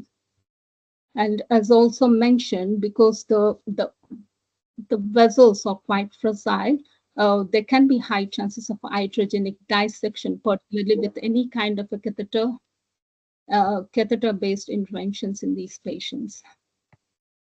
So what happens after the cervical artery dissections? You should avoid any activities which cause extreme hyperextension of the neck or manipulation, including the chiropractic kind of spinal manipulations, and any kind of surgeries, especially if someone goes for a general anesthesia, surgery needing a general anesthesia following the dissection. They should be deferred for at least 3 months of period, and they can use a cushion just to immobilize the neck and support so that the strain on the blood vessels is minimized. And there is no contraindication for doing a routine exercise or cardiovascular activities. However, we have to exclude SCAD before going in and have a cardiologist opinion before going in for some kind of cardiac exercise. And regarding the management of the acute stroke and secondary prevention in patients with FMD, the guidelines remain the same. With or without FMD, they are still eligible to have thrombolysis, that is the clot busting treatment, which we offer in patients without FMD. And if they are within the window period for thrombectomy, they can go ahead with that. The guidelines still remain the same for these patients. However, the patients with a stroke following a cervical artery dissection, the statins are not routinely indicated for the secondary stroke prevention. We do prescribe statins as a indefinite for a secondary stroke prevention in patients without FMD, but it is of doubtful use in patients with cervical artery dissection. So what is the management for the asymptomatic FMD? Because they don't show up any symptoms and they're usually picked up on a routine testing, like on a carotid bruit. If we get a scan of the blood vessels, they're usually picked up on it. And if we see some kind of FMD changes in one of the blood vessels, they should get at least a once in a lifetime screening of all the blood vessels from the head to the toe. And is there a benefit of a long-term antiplatelet therapy, especially with aspirin, and the primary prevention in asymptomatic FMD? It is a doubtful benefit. We don't usually recommend as a primary prophylaxis for the strokes in asymptomatic FMD, as the risk of the long-term bleeding with these agents would outweigh the benefit that we acquire. So coming to the migraine prophylaxis, as most of these patients that suffer with chronic migraines, they can have different kind of neurological presentations, and they suffer with very bad aura of the migraines. And it's quite important that they should be put on some prophylaxis and also advised on the abortive treatment for the migraines. Unfortunately, the triptans, which we routinely prescribe as an abortive treatment for the migraines, is absolutely contraindicated in these patients with FMD, along with ergotamines, because both these agents are vasoconstricting agents. So they would increase the risk of strokes in these patients. So what are the alternative abortive treatments available? We can use a high dose of aspirin, 900 milligrams, PRN as an acute treatment for the migraines, along with the anti-sickness medications such as metoclopramide or prochlorperazine. If someone has a chronic migraines, they can be offered botulinum injections and occipital nerve block, which is like the injector numbing agent at the back of the scalp to block the occipital nerve, so that the pain due to the chronic migraines is relieved over a period of time. And the newer treatments include calcitonin gene receptor, CGRP inhibitors, which is the pain receptor in the pathogenesis of migraines. So these are the newer strategies that are effective, but they should be reserved for selective patients and in liaison with the neurologist and headache nerve specialists. So right. So the medications, as mentioned, for the high blood pressure, the usual, we follow the standard guidelines, prescribing ACE inhibitors or receptor blockers and monitoring the blood pressure. And the role of the angioplasty, definitely, if it is a focal FMD with a tight critical stenosis, that's an angioplasty with a stenting is an option to open up the artery and thereby reducing the risk of the stroke. As mentioned, the aneurysmal repair is like a coiling or stenting is done if the aneurysms are of big size, more than 6 or 7 millimeters. They have an increased risk of rupture. They would definitely benefit with kind of surgical intervention. So my last slide, the prognosis. FMD patients can have a normal life expectancy if they follow this, the preventative methods such as maintaining optimal blood pressure, quitting smoking, and obviously avoiding anything that would cause undue stress to the arteries, and continuing with the medications such as blood pressure lowering drugs. And as mentioned, it most commonly affects the renal and cervical. So if some FMD changes are picked up incidentally in one of these blood vessels, it makes sense to screen out for the rest of the blood vessels in the body from head to toe to exclude a multi-vessel disease involvement. So it's most commonly in women probably due to the hormonal thing, and usually incidentally picked up on vascular imaging, and sometimes they can present with headaches with Cushing tinnitus, especially middle-aged women. And it is the incidence of strokes, or primarily the brain strokes, are associated with the cervical artery dissection in the first few weeks of the dissection, and they are usually managed conservatively with the antiplatelet therapy for a short term and avoiding high-risk cervical extension. And surgical approach is still considered if there is a focused stenosis or in case of large aneurysms. And we still need a lot of research because especially with regards to the genetics and pathophysiology, so that we can develop a targeted treatment for these patients with the hopeful to prevent further complications. Thank you. Thank you. I think that's my last slide. Thank you. Thank you so much. I really appreciate your time. Thank you. I know that you can't hang around for questions, so that's absolutely fine. Thanks to everyone that has put questions in the chat bar. We will get back to you on those. Thank you so much once again. Sorry for not, being in the meeting. Sorry about that. Don't worry. Absolutely. We so appreciate you coming at all. So thank you. Really. Thank you so much. Thank you. Tina, I think with time kind of running against us now. We do a little bit. Can I check, Stuart? Are you? Yes. Would you like to go before me? I can definitely put mine down to 10 minutes. But Tina, I just want to get a flavour of. Sorry to interrupt, Tina. Is that okay if I leave from the? Thank you so much, Aparna. We really appreciate your time. Yes, please. We appreciate what a difficult week you've had. I'm happy to take the questions, if any, after the meeting. Sorry. Absolutely. Thank you. Bye. Thank you. Bye. Hi, Tina. Yes, if that's possible, could I go next? Sure. Thank you, Tina. So next up, it's my absolute pleasure then to introduce Stuart Stewart. So Stuart is an academic GP and works both through the university, the Donald O'Donoghue Research Centre, and the Northern Care Alliance. And Stuart is an authority on menopause, HRT, and as this is a topic that comes up so frequently, and often I must say I feel out of my depth, it only made sense to get an expert in this area. So Stuart, over to you. Thank you, Tina. Hi, everybody. I'm just going to start sharing my screen, so please let me know if you can see a PowerPoint presentation. We can. Yeah. And I'm just going to presenter mode. And is it a full screen for you now? Perfect. Yeah, wonderful. Thank you, Tina, for your kind words. So hi, everybody. I'm Stuart. I'm a GP and researcher based in Manchester. And I've got a clinical and research interest in women's health. So I'm going to start with this slide. Why are we talking about menopause and why is it important? What this slide actually shows is the peak age of suicide in the UK amongst women, and the peak age is 51.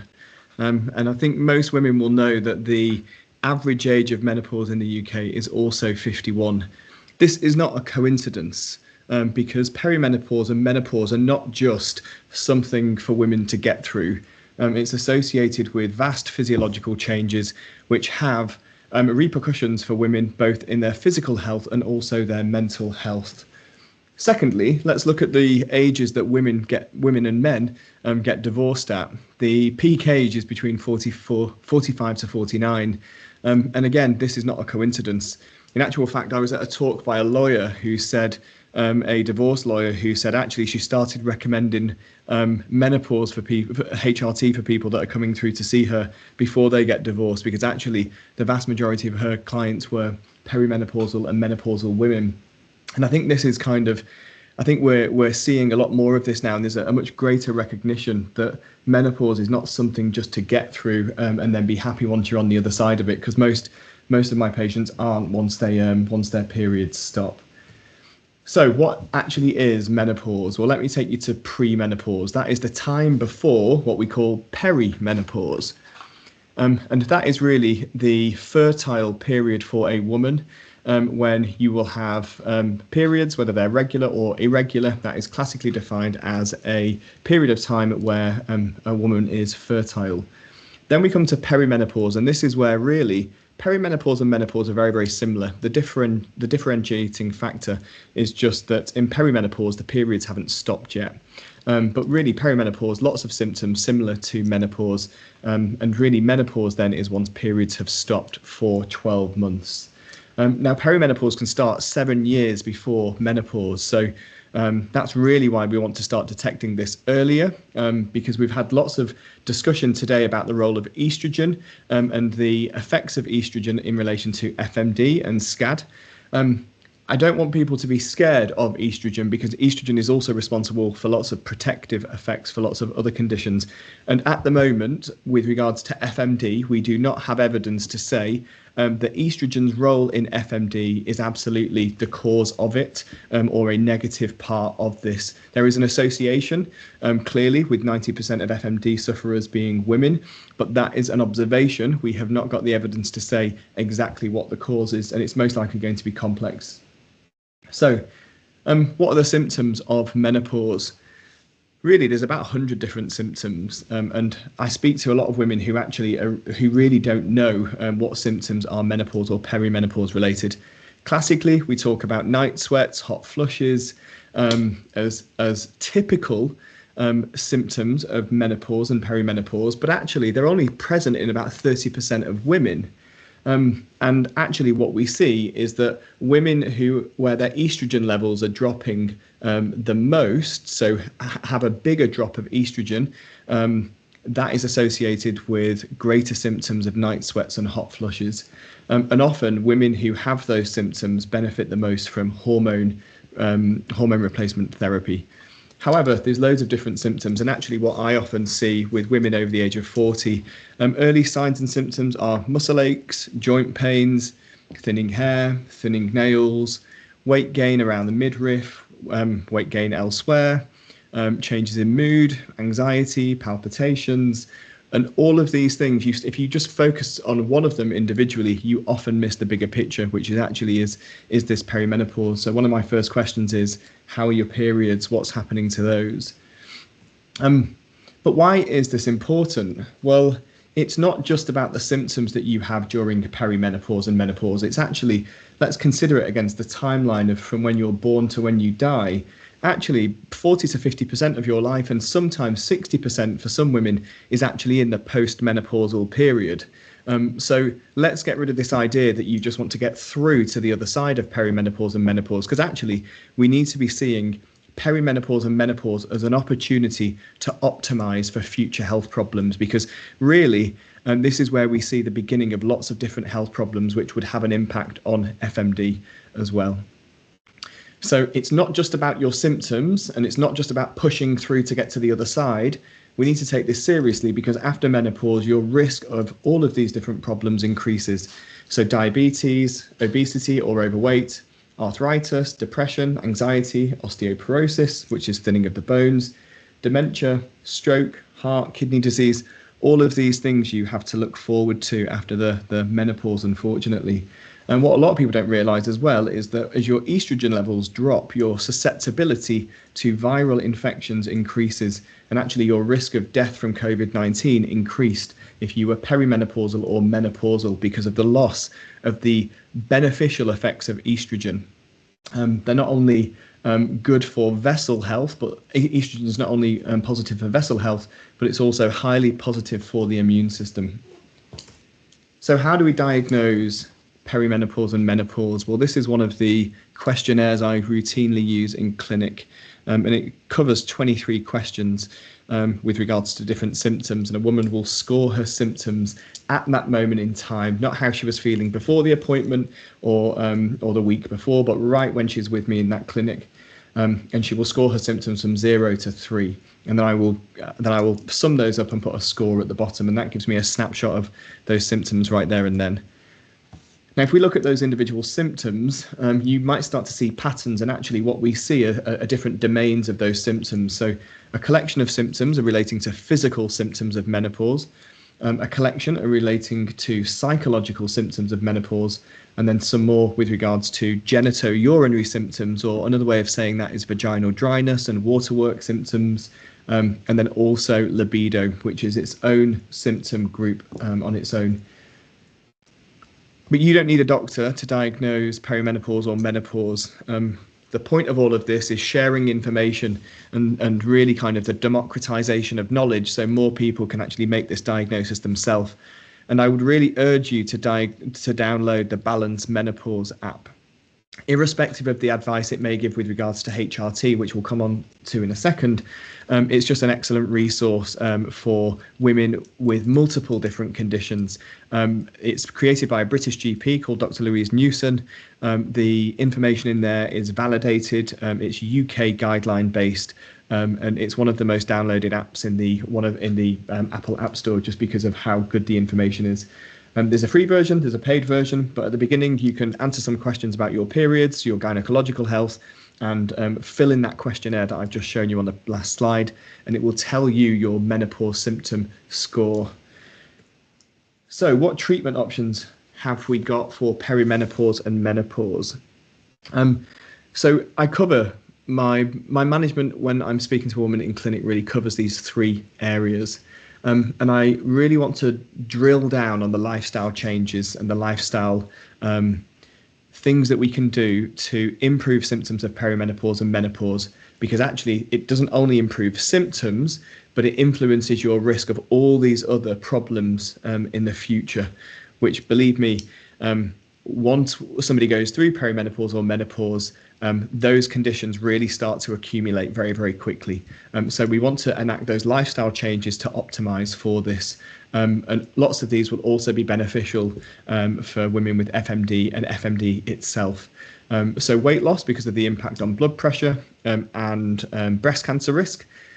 Reduce alcohol intake, or my advice for some women as well is to completely quit alcohol altogether. Regular exercise, lighter clothing, avoiding triggers for hot flushes, quit smoking, and then sleep hygiene to improve sleep, as it often improves the psychological symptoms as well associated with menopause. Then I consider the non-HRT options, which sometimes this is all a woman can have if there are red flags where we can't prescribe hormone replacement therapy. And they cover antidepressants, which are useful in some women for hot flushes and night sweats. They work reasonably well. We've got a collection of other drugs, and then therapy for a mix of the psychological symptoms of perimenopause and menopause, and then vaginal estrogen and vaginal lubricants. Now, I put vaginal estrogen in the non-hormone option because actually the amount of estrogen that is absorbed into the bloodstream is minimal, and even women who can't have hormone replacement therapy often can still have vaginal estrogen, and this really is a really wonderful, powerful drug, vaginal-based estrogen. It reduces the risk of waterwork infections, urinary frequency, hesitancy when struggling to pass water, lots of different symptoms. This is one of my most prescribed medications, vaginal estrogen. So hormone replacement therapy. If you have a womb, if your womb has not been removed for any reason, so you've not had a hysterectomy, you would need combined hormone replacement therapy, which is estrogen and progesterone. But if you have had a hysterectomy, then you only need estrogen-based hormone replacement therapy. If you have a Mirena coil, because in perimenopause you may still need contraception, for example, then if you've got a Mirena coil in, which is the progesterone component of HRT, you only need estrogen. And then we do use testosterone as well, which has a really, really powerful effect for lots of different symptoms, not just libido, which is what it's licensed for, and then vaginal estrogen as well. So very quickly, what are the benefits of HRT? So if we look at the evidence, 96% of women report an improvement in their mood once starting HRT. 85% report an improvement in vaginal symptoms. In addition, and this is based on systemic HRT, and there are added benefits if we include vaginal estrogen into the mix as well. An improvement in sleep by 56% of women, especially if your sleep is being disturbed by hot flushes and night sweats. 52% improvement in cardiovascular risk, which means the risk of a heart attack, heart failure, or death because of heart disease. This doesn't include the stroke risk in here though. And then 22% report an improvement in osteoporosis risk, bearing in mind that actually estrogen and testosterone are some of the best things that we have to protect bone health. This doesn't get talked about enough, but absolutely women who are on HRT have lower risks of osteoporosis and fractures because of osteoporosis. So what are the risks of HRT?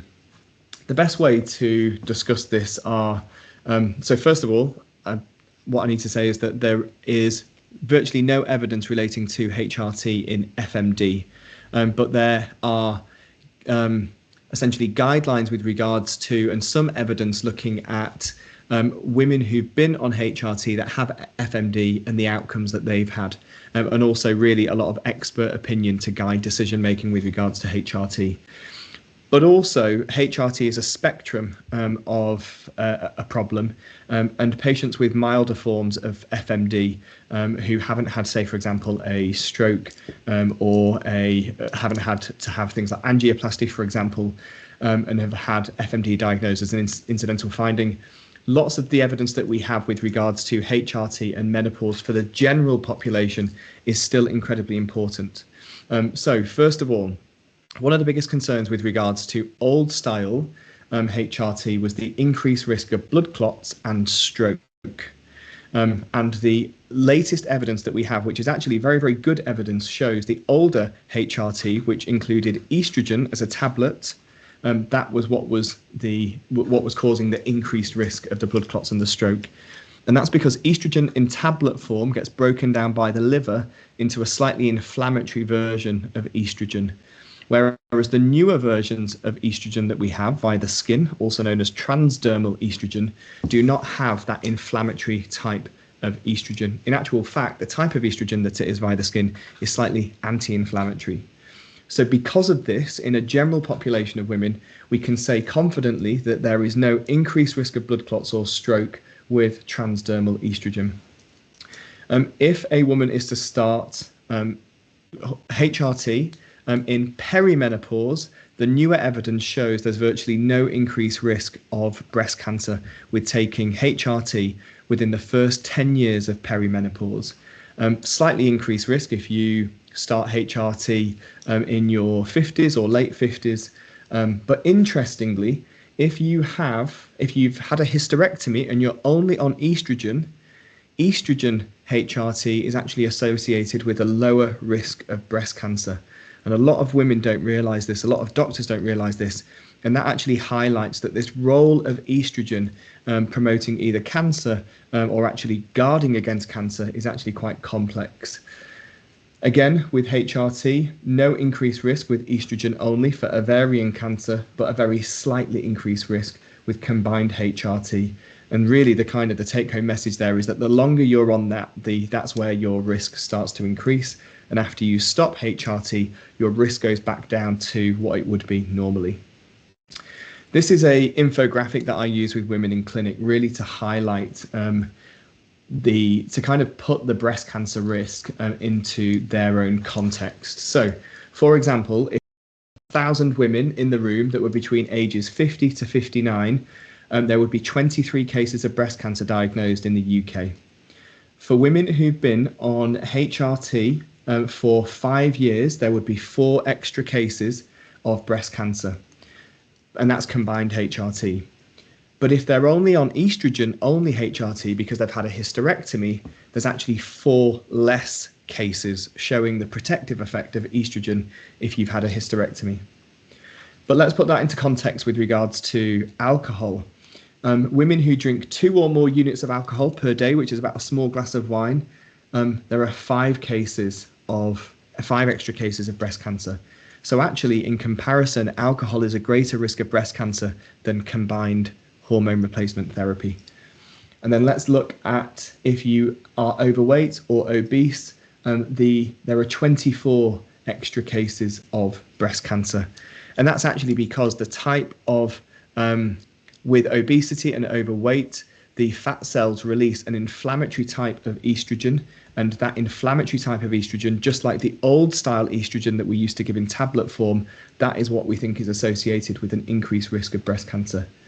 Importantly, regular exercise, 2.5 hours per week, is associated with 7 fewer cases of breast cancer. So that's a really, really useful guide for patients and doctors to help women understand their risk in terms which are slightly more understandable than when we say a 2% reduction, for example. Now, obviously, I'm not your GP, I'm not your menopause specialist, so what I'm saying to you isn't personalised advice, but let me show you how I would work through a woman's history with FMD to decide on how I would manage perimenopause and menopause symptoms.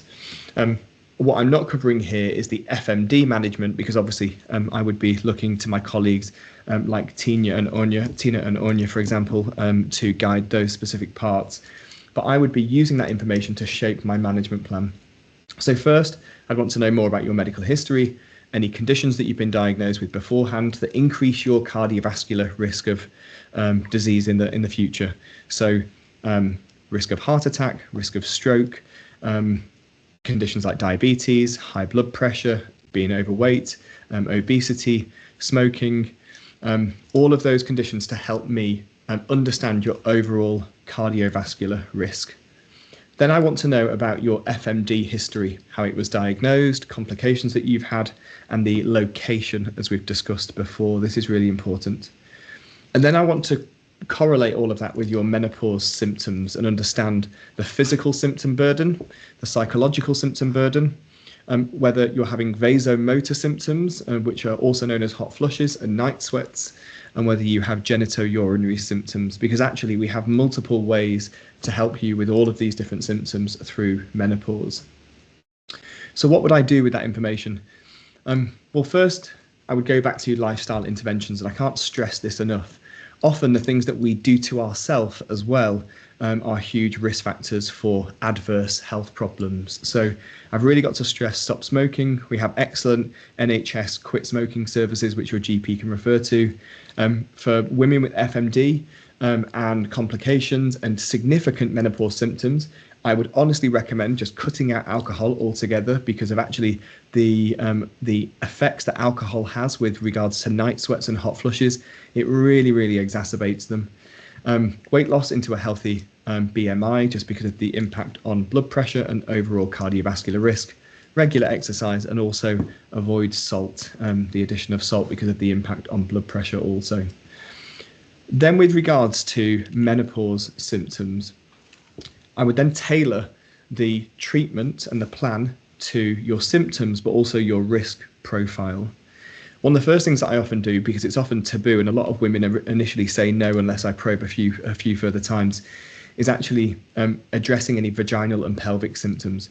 Because actually, if hormone replacement therapy, if you couldn't have that for whatever reason, we can still improve quality of life significantly by addressing vaginal and pelvic symptoms. So I start there, and then consider hormone replacement therapy options. And we have a classic list of red flags where women definitely can't have HRT, such as if you've got active breast cancer, you've just had a heart attack, you've got active significant liver disease, you've got an active blood clot. We wouldn't give HRT in those options right there and then. Also, with regards to the specific part of the question about HRT and FMD, there's no good guidelines on this. However, expert opinion would say that location then matters. So say, for example, you had somebody with carotid FMD and some complications, and they'd had a complication before, such as a small stroke. The question would be, would HRT be high risk in somebody with carotid FMD or a particular location? So of course, it's on a case-by-case basis, but I'm just trying to give you a flavour of actually how we would then work in the menopause management in relation to the FMD. Now, if we're going to go for HRT, we're absolutely going for transdermal estrogen, because it has no increased stroke risk or blood clot risk in a general population of women, and the mechanism there we think would still hold true for an FMD population. Again, case by case, but at least from a biochemical point of view, we think that's a solid basis. If we can't go for hormone replacement therapy, then we go through the non-HRT options, and we have lots of options and quite a few new emergent treatments as well for things like quite bad hot flushes and night sweats. So I don't want you to feel that HRT is the only thing that we want to go for menopause. There are loads of benefits, and I do promote HRT, but I promote the safe use of HRT.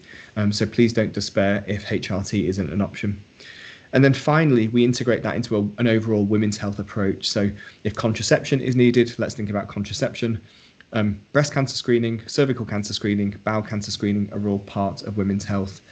Something I've just remembered as well is with regards to migraines. Migraines often get worse during perimenopause and menopause. They're actually often a symptom of estrogen deficiency and significant estrogen fluctuations. Migraine with aura, topical estrogen is safe, and we frequently use this. Oral estrogen in the combined oral contraceptive pill is not safe in migraine with aura, but topical estrogen is. So that's a question which confuses a lot of patients and doctors, and I see lots of patients who often don't get offered estrogen if they've got migraine with aura in perimenopause and menopause, but it is safe. That would differ slightly if that is in relation to structural problems in the brain with FMD, and an expert opinion would have to be sought about that. But just with regards to if you have no brain FMD or brain vascular FMD, then the topical estrogen is safe. Finally, the evidence that we have with regards to the dose of estrogen is really from two big studies, international studies, which have looked at if there is an increased risk with topical estrogen, and there is no increased risk of ischemic stroke, but also the dose. And any patient on 50 micrograms of topical estrogen, there was no increased risk. And if you're on estrogen, that would be 2 pumps of estrogen gel, a 50 Everel patch, or one of the other tablets, which is one of the newer forms. The dose would be 50. It would just say 50 on the pack. So that's how we would dose the estrogen. The progesterone component, it doesn't really matter. There's no association there between the progesterone and stroke risk anyway. A lot of what I do as well is myth busting, so I just want to finish on this slide very quickly. The British Menopause Society updated their guidelines in 2021 to highlight that arbitrary limits should not be placed on the duration of usage of HRT. If symptoms persist, the benefits of hormone replacement therapy usually outweigh, and the benefits usually outweigh the risks. And this is often in relation to women who come to see me and say, am I too old? Have I missed my window of opportunity with regards to HRT? And the answer now is often no. We do it on a case-by-case basis. Age is not a factor which we then just say on its own that you can or cannot have HRT. And I think this reflects the wider evidence base that is growing about the beneficial and protective effects of estrogen in different systems, albeit we don't fully understand the role in FMD. Let me stop sharing. And I'm happy to take questions. Sorry, I've really gone over there. Sorry. You. No, that was brilliant. That was absolutely fantastic. I don't know about everybody else, but I was absolutely gripped. It was really, really, really interesting. There were lots of questions, I'm sure you can imagine, as you were talking there. I think actually one of the main ones you covered off right at the end around the myth around, how long you should be taking it for. But I think it'd be useful just to have a firm answer on that. So someone has asked, is there an age when you think people should stop taking HRT completely? Honestly, no. It's based on risk benefit and an individualized discussion. I have an 80-year-old woman who's on HRT because of night sweat still in her 80s, and we have her on 25 micrograms. It does the job. She understands the risks associated with it, and we're happy to prescribe based on a risk benefit discussion. Brilliant, thank you. Some other questions I'm just going to throw at you at random, if that's okay. I've been frantically writing them all down. So after perimenopause, there is menopause. Is that for a period of time, or is that what you are classed as for the rest of your life?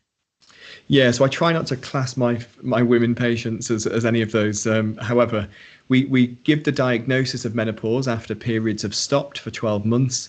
And then technically, once periods have stopped, we then kind of say that you're in the post-menopausal period. And you're in that post-menopausal period then, therefore, going forwards. But yeah, there's a little bit of confusion with regards to, am I menopausal, am I post-menopausal? Basically, once your periods have stopped for 12 months, you can say menopausal or post-menopausal. Technically, it doesn't matter.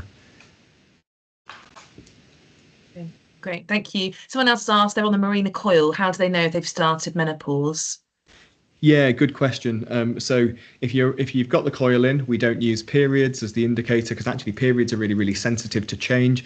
It's often one of the first or early signs of coming into perimenopause. If we've turned your periods off using the Mirena coil, which often happens, then we look at the other symptoms using the questionnaire that I've shown. We don't have to use the period status to say that it really is perimenopause. Brilliant, thank you. Someone's asked about Implanon. I hope I've pronounced that properly. Yeah, Implanon is the progesterone contraceptive. So it doesn't carry the same effect for the progesterone component of HRT.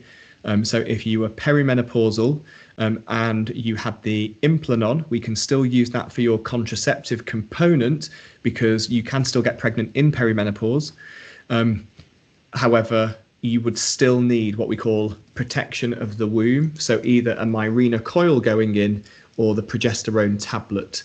But if we were going to put a Mirena coil in to protect the lining of the womb, and that'd be half of your HRT, we would just take the Implanon out. Thank you so much. Someone's asked, they're 57, never had HRT. Should I start it now? Really good question. This is probably the most common question I get in clinic. I would go through your symptoms. I would go through your medical history, and I would work out the benefit that you may get. Some women may say to me, well, actually, I don't think I've got many symptoms. And I do the questionnaire, and truly, they don't have many symptoms. And they say, can I try it? And I say, yeah, sure. Do you want to try it? Let's try it for a period of time, see if you notice any benefit. And that's okay. Also, some women say, I don't think I've got many symptoms, and then I do the questionnaire and actually reveal quite a few different symptoms. And actually, through doing the questionnaire, you can then see clear patterns with regards to physical, psychological, pelvic health.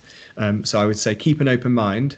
And I also recommend, because I do these talks often, take that printout to your GP and say, hey, I've done my own menopause symptom questionnaire. Can we have a discussion? Use that as a springboard to stimulate the conversation. Go armed with data. That's really good advice. Brilliant, thank you. Someone else has said, is this why I get really bad pain in the stomach and bowels when I'm due on and during my period? I know I have FMD in my mesenteric artery. Do my hormones impact it? So pelvic and abdominal symptoms when you're premenstrual are very, very common. They vary depending on different health problems. Honestly, I don't know if that is worse because of the abnormal vasculature with FMD, but we do see it typically with a lot of women in a lot of pelvic and abdominal pain. And there are different pain relief options that we routinely prescribe or contraceptives that we try to alleviate pelvic and abdominal symptoms premenstrually. Thank you so much. 3 more questions to go. Why aren't people on tablets being swapped to transdermal? Not knowledge of doctors. They're not aware that it's the gold standard yet. But if you go and say it's the gold standard and recommended now by the British Menopause Society, and also if a woman says, I don't accept the risk associated with tablet HRT, therefore, if I don't accept it, I would like to move on to the best option. That can trigger the switch from oral to transdermal. Okay, good advice, thank you. Which hormone decrease is responsible for the brain fog symptom? Oh, really good question. Estrogen and testosterone. Okay, and how can HRT help with UTIs? So by taking systemic HRT, it will naturally improve pelvic health. Estrogen causes a little bit of water retention, which is good in pelvic organs because it helps to prop pelvic organs up, but also improves the quality of the tissues in the organs, which makes them more resistant to waterwork infections. But also delivering estrogen locally into the vagina gives a really, really good dose into the vaginal tissue and the waterwork tract and plumps those tissues up. That's my best description, but it plumps them up basically and makes them more resistant to infection. That makes perfect sense, actually. Thank you so much. That's the end of our questions. That was brilliantly informative. Everyone agrees. Lots of thanks here in the chat bar. So thank you so much, Stuart. I really appreciate your time.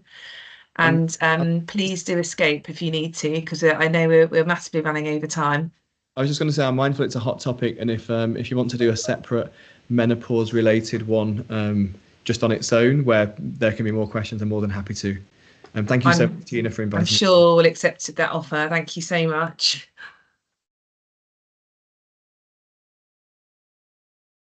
Great. So, Tina, I think you're going to take us through the research and data next, if you've got time. I'm so sorry. I know we're running massively over. I am, but that's not a problem. It's a very hard act to follow on from Stuart, but thank you so much. I'm incredibly grateful for his expertise. I will try and keep this brief because I know it's a bit later than we planned. So what I'm going to talk about now is, well, what have we learned about our UK experience so far? Okay, so at the moment, there are 5 research opportunities with regards to FMD. So the first and the main one is the UK FMD study. And that's essentially the UK arm of FAIRY. So you'll recall Professor Pursue presented some of the fantastic and impactful work that's come from FAIRY. FAIRY is the Fibromuscular Dysplasia Registry within Europe and International Research Initiative. So to get signed up to that, you have to fill in a consent form, and anybody who comes to our clinic, we give them the opportunity to do this. So please do return the consent forms if you're someone who hasn't come face to face. We are onboarding a number of centres, but it's taking quite long across the UK. So at the moment, there's only a few other centres who are actually onboarded. The second opportunity is something called RADAR. So RADAR stands for the Renal Rare Disease Registry. So that's essentially a record of all the various types of renal diseases, although please be mindful that the vast majority of those are actually inherent kidney conditions. So FMD is a little bit of an outlier on that one because it's more a blood vessel condition. RADAR also doesn't really provide us with much helpful information, I would say. It just provides very basic epidemiological data, which is why we were so keen to actually have our own registry so we can do a proper deep dive and understand FMD in more detail. Then thirdly, anybody who has been spoken to has come to the Salford Royal Hospital FMD clinic. We understandably collect data, so we're able to provide a snapshot of what the real life experience is of FMD. At Salford, we've got the Salford Kidney Study, but that only applies to people whose kidney function is below 60%. We also have the Northern Care Alliance research collection called NCARC, and we've applied from the FMD perspective to be part of that. So that's essentially where we can store samples, which we can then process and analyze once we've got larger numbers. And understandably, we do need a proportion of numbers before we can start doing some of the impressive research that's coming out of the States and the European colleagues. So please do join us in any of these research initiatives. We really need the numbers that we can start making an impact. But what I'm going to just show briefly is some of the data that are presented at UK Kidney Week. So this was in June of this year, and this is just some of the experience from our Salford clinic and some of the experience from the UK FMD study. Understandably, it's not all the data that's been collected, not all of it's been analysed, it's just a proportion. But it's just to give you a bit of a flavour as to where we're at. So with regards to the Salford Royal Hospital, so although at present we've had 177 patients come through the clinic, of which around 105 have confirmed FMD, this particular poster presented data just on the first 66. So our average age was 49 years of age. And as you can see, the range was quite vast. Again, our data mirrors that of the international collaborative. So 82% female and the majority Caucasian. The most common symptoms were headaches, followed by pulsed tinnitus. Around 80% of our patients have high blood pressure and 76%, so quite a high percentage, ex or current smokers. But interestingly, as I mentioned before, a lot of the patients who originally came to the clinic didn't actually have FMD. So what else have we seen? So quite a high percentage of movement or breathing artifact. So it's not been unusual that either because the quality of the scan wasn't good enough, or people perhaps moved during the scan or coughed or didn't breathe properly, or whatever it might have been. It just means that the scans become a bit wiggly, and then that overcalls FMD, or it has overcalled instances of carotid webs, for example.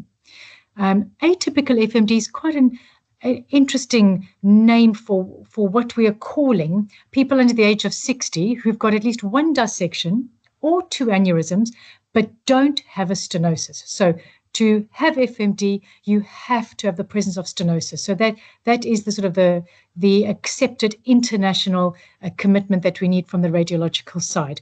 But because we do see quite a few people, and some of you on the call might have had such features, we would still like to study patients who are presenting with dissections and aneurysms but don't have stenosis. As mentioned, we've seen other conditions such as vasculitis, malformations, and atheromatous vascular disease. What we found is that a high percentage, so 81%, have had multivessel involvement. So again, it just heightens the importance of having a full body scan.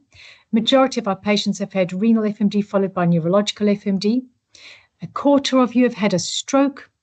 36% of the patients have had aneurysms at presentation, and a quarter have had dissections at presentation. I should also mention that what has been borne out in our follow-up data is exactly what Professor Pursue said, that it's usually the first is the worst, if I could put it that way. So usually what's happened is the provoking event that comes to the clinic, but after follow-up, the instance of recurrence or the instance of this of more severe episodes afterwards, we just don't see that. So in the vast majority of patients, we do not see any further events on follow-up. A little bit about procedures. So around 30 of our patients had undergone an interventional procedure, and the vast majority of those were successful, uncomplicated, but there are a few who did have complications from the procedure. So again, it supports being careful about who is selected for the procedure. Only 2 of our patients have needed to undergo a second renal artery angioplasty. 2 have undergone a cerebral artery aneurysm repair after a period of surveillance.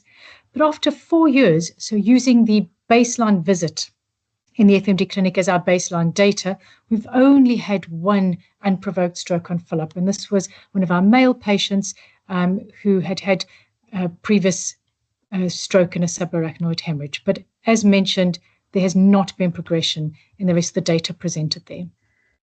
So a little bit about the UK FMD study now. So this is again a national multi-site study. It is the UK arm of FAIRY, as we said, and we house it as the sponsored Salford Royal Hospital. We've got data from Salford, so we recruited our 60th patient yesterday. Cambridge and Edinburgh have uploaded patients for us as well. And there are 50 data points, so this is going to be a really rich resource once we've got a good number of patients included. So again, early data just from the first 43 patients showed the median age to be around 57 years, 81% are female, and then again a quarter presenting with stroke or mini stroke. 26 ladies had an overall of 53 pregnancies, and quite high numbers had high blood pressure during those pregnancies. This was particularly noticeable in those who'd been smokers. But what also was interesting is that barring 1 lady, none of these ladies knew they had FMD, or it was picked up they had FMD at the time of pregnancy. They were only diagnosed many, many years later. Our data also shows low rates of preeclampsia, low rates of preterm delivery. So just as Professor Pursue said, it is absolutely not a reason not to consider pregnancy. If you do fall pregnant, you just need closer monitoring.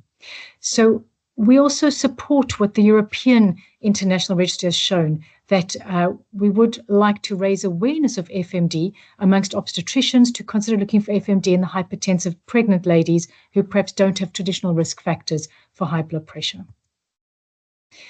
So again, in our UK FMD study, around half the patients have multivessel FMD. Patients with SCAD have mild FMD. And I think the rest we have covered.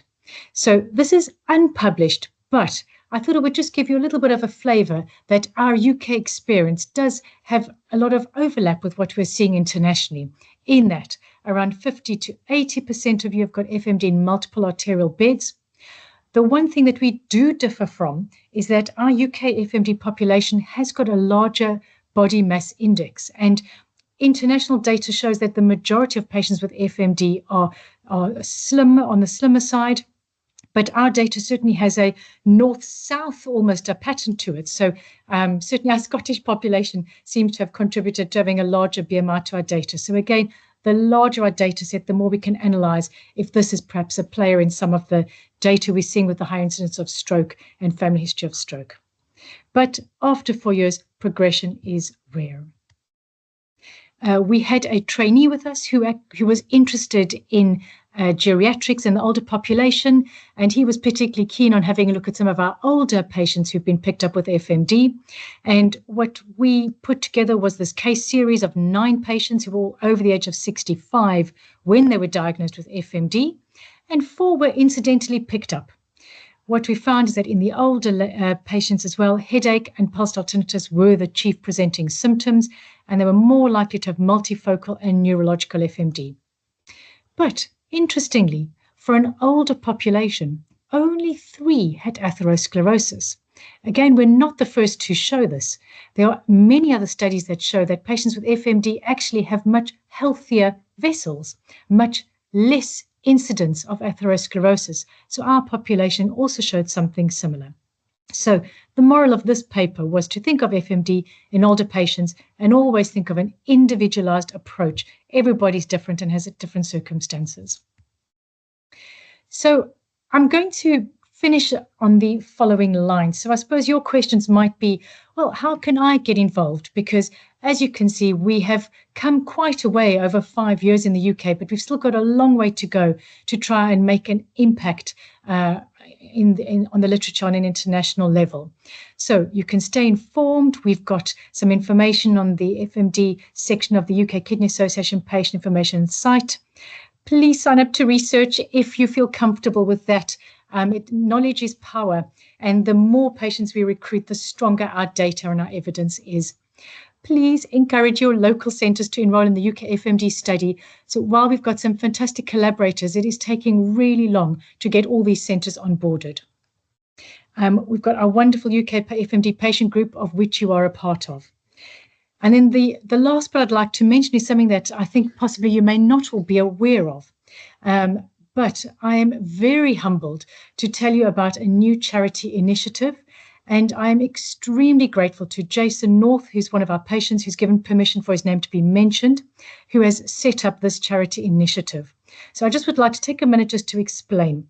So Protec is a company specializing in hydraulics and has branches across the UK. And every year they select a charity and a good cause to support. And due to Jason's personal experience of FMD, he has persuaded Protec to make FMD a priority for the next year and raise money towards our FMD awareness and research. So they are doing this by budding up with the North Care charity.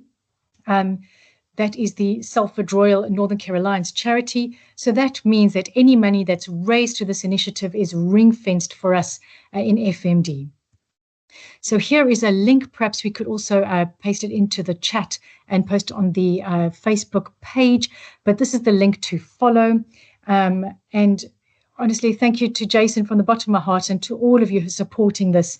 This is a great impetus on supporting us in some of the work that we would like to do. We are full of ideas, but we do need money to progress some of our research.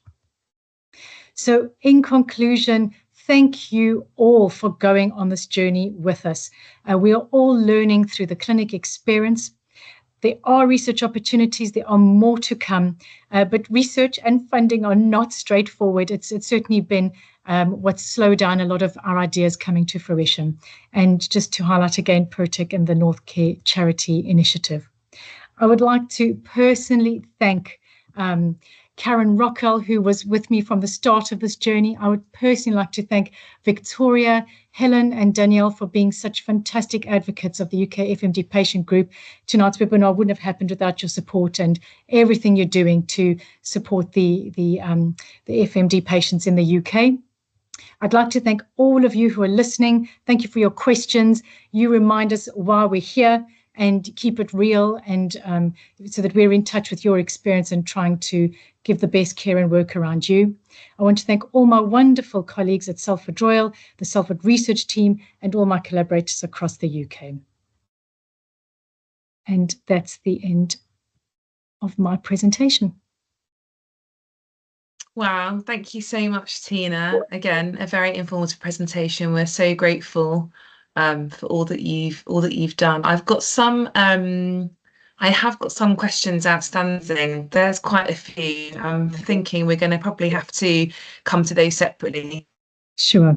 And then I can publish those separately to this session this evening. I think one that's very relevant to what you've just been talking about, somebody has asked, if we're under the care of a SCAD specialist, should we also register to be part of the UK FMD research? So yes, please. We've got a category that's specifically for patients with SCAD and FMD. So there's 3 categories, FMD, SCAD and FMD, and then atypical FMD. So the answer is yes. But Brilliant. Thank you. Leicester is not signed up just yet. So Leicester have not onboarded just yet to consent patients to the FMD study. So you would need, if you're just under the SCAD clinic, is what I'm trying to say, you would need to either be seen by our clinic or one of the other centres that are onboarded. Leicester are in the process, but they're not just yet. Okay, that's brilliant. Thank you so much. There are a number of other questions which we will get answers to. I promise everybody. Just give us some time after this evening session to be able to make contact with our experts and get those ones answered. There's been lots of questions around communicating with other specialists and how we kind of connect that locally to FMD patients as well. I think what we will need to do is probably publish something that summarises that whole process for everybody. There's lots of frequently asked questions, and I know one of our ambitions is to actually get a kind of document of sorts together ahead of us creating a website actually where those answers can live and where everyone can access those. So please, yeah, do bear with us on that one, and we will get that one sorted. I'm really aware it's quite late now. It's been such an informative evening. I hope you all agree. I can see you all agree.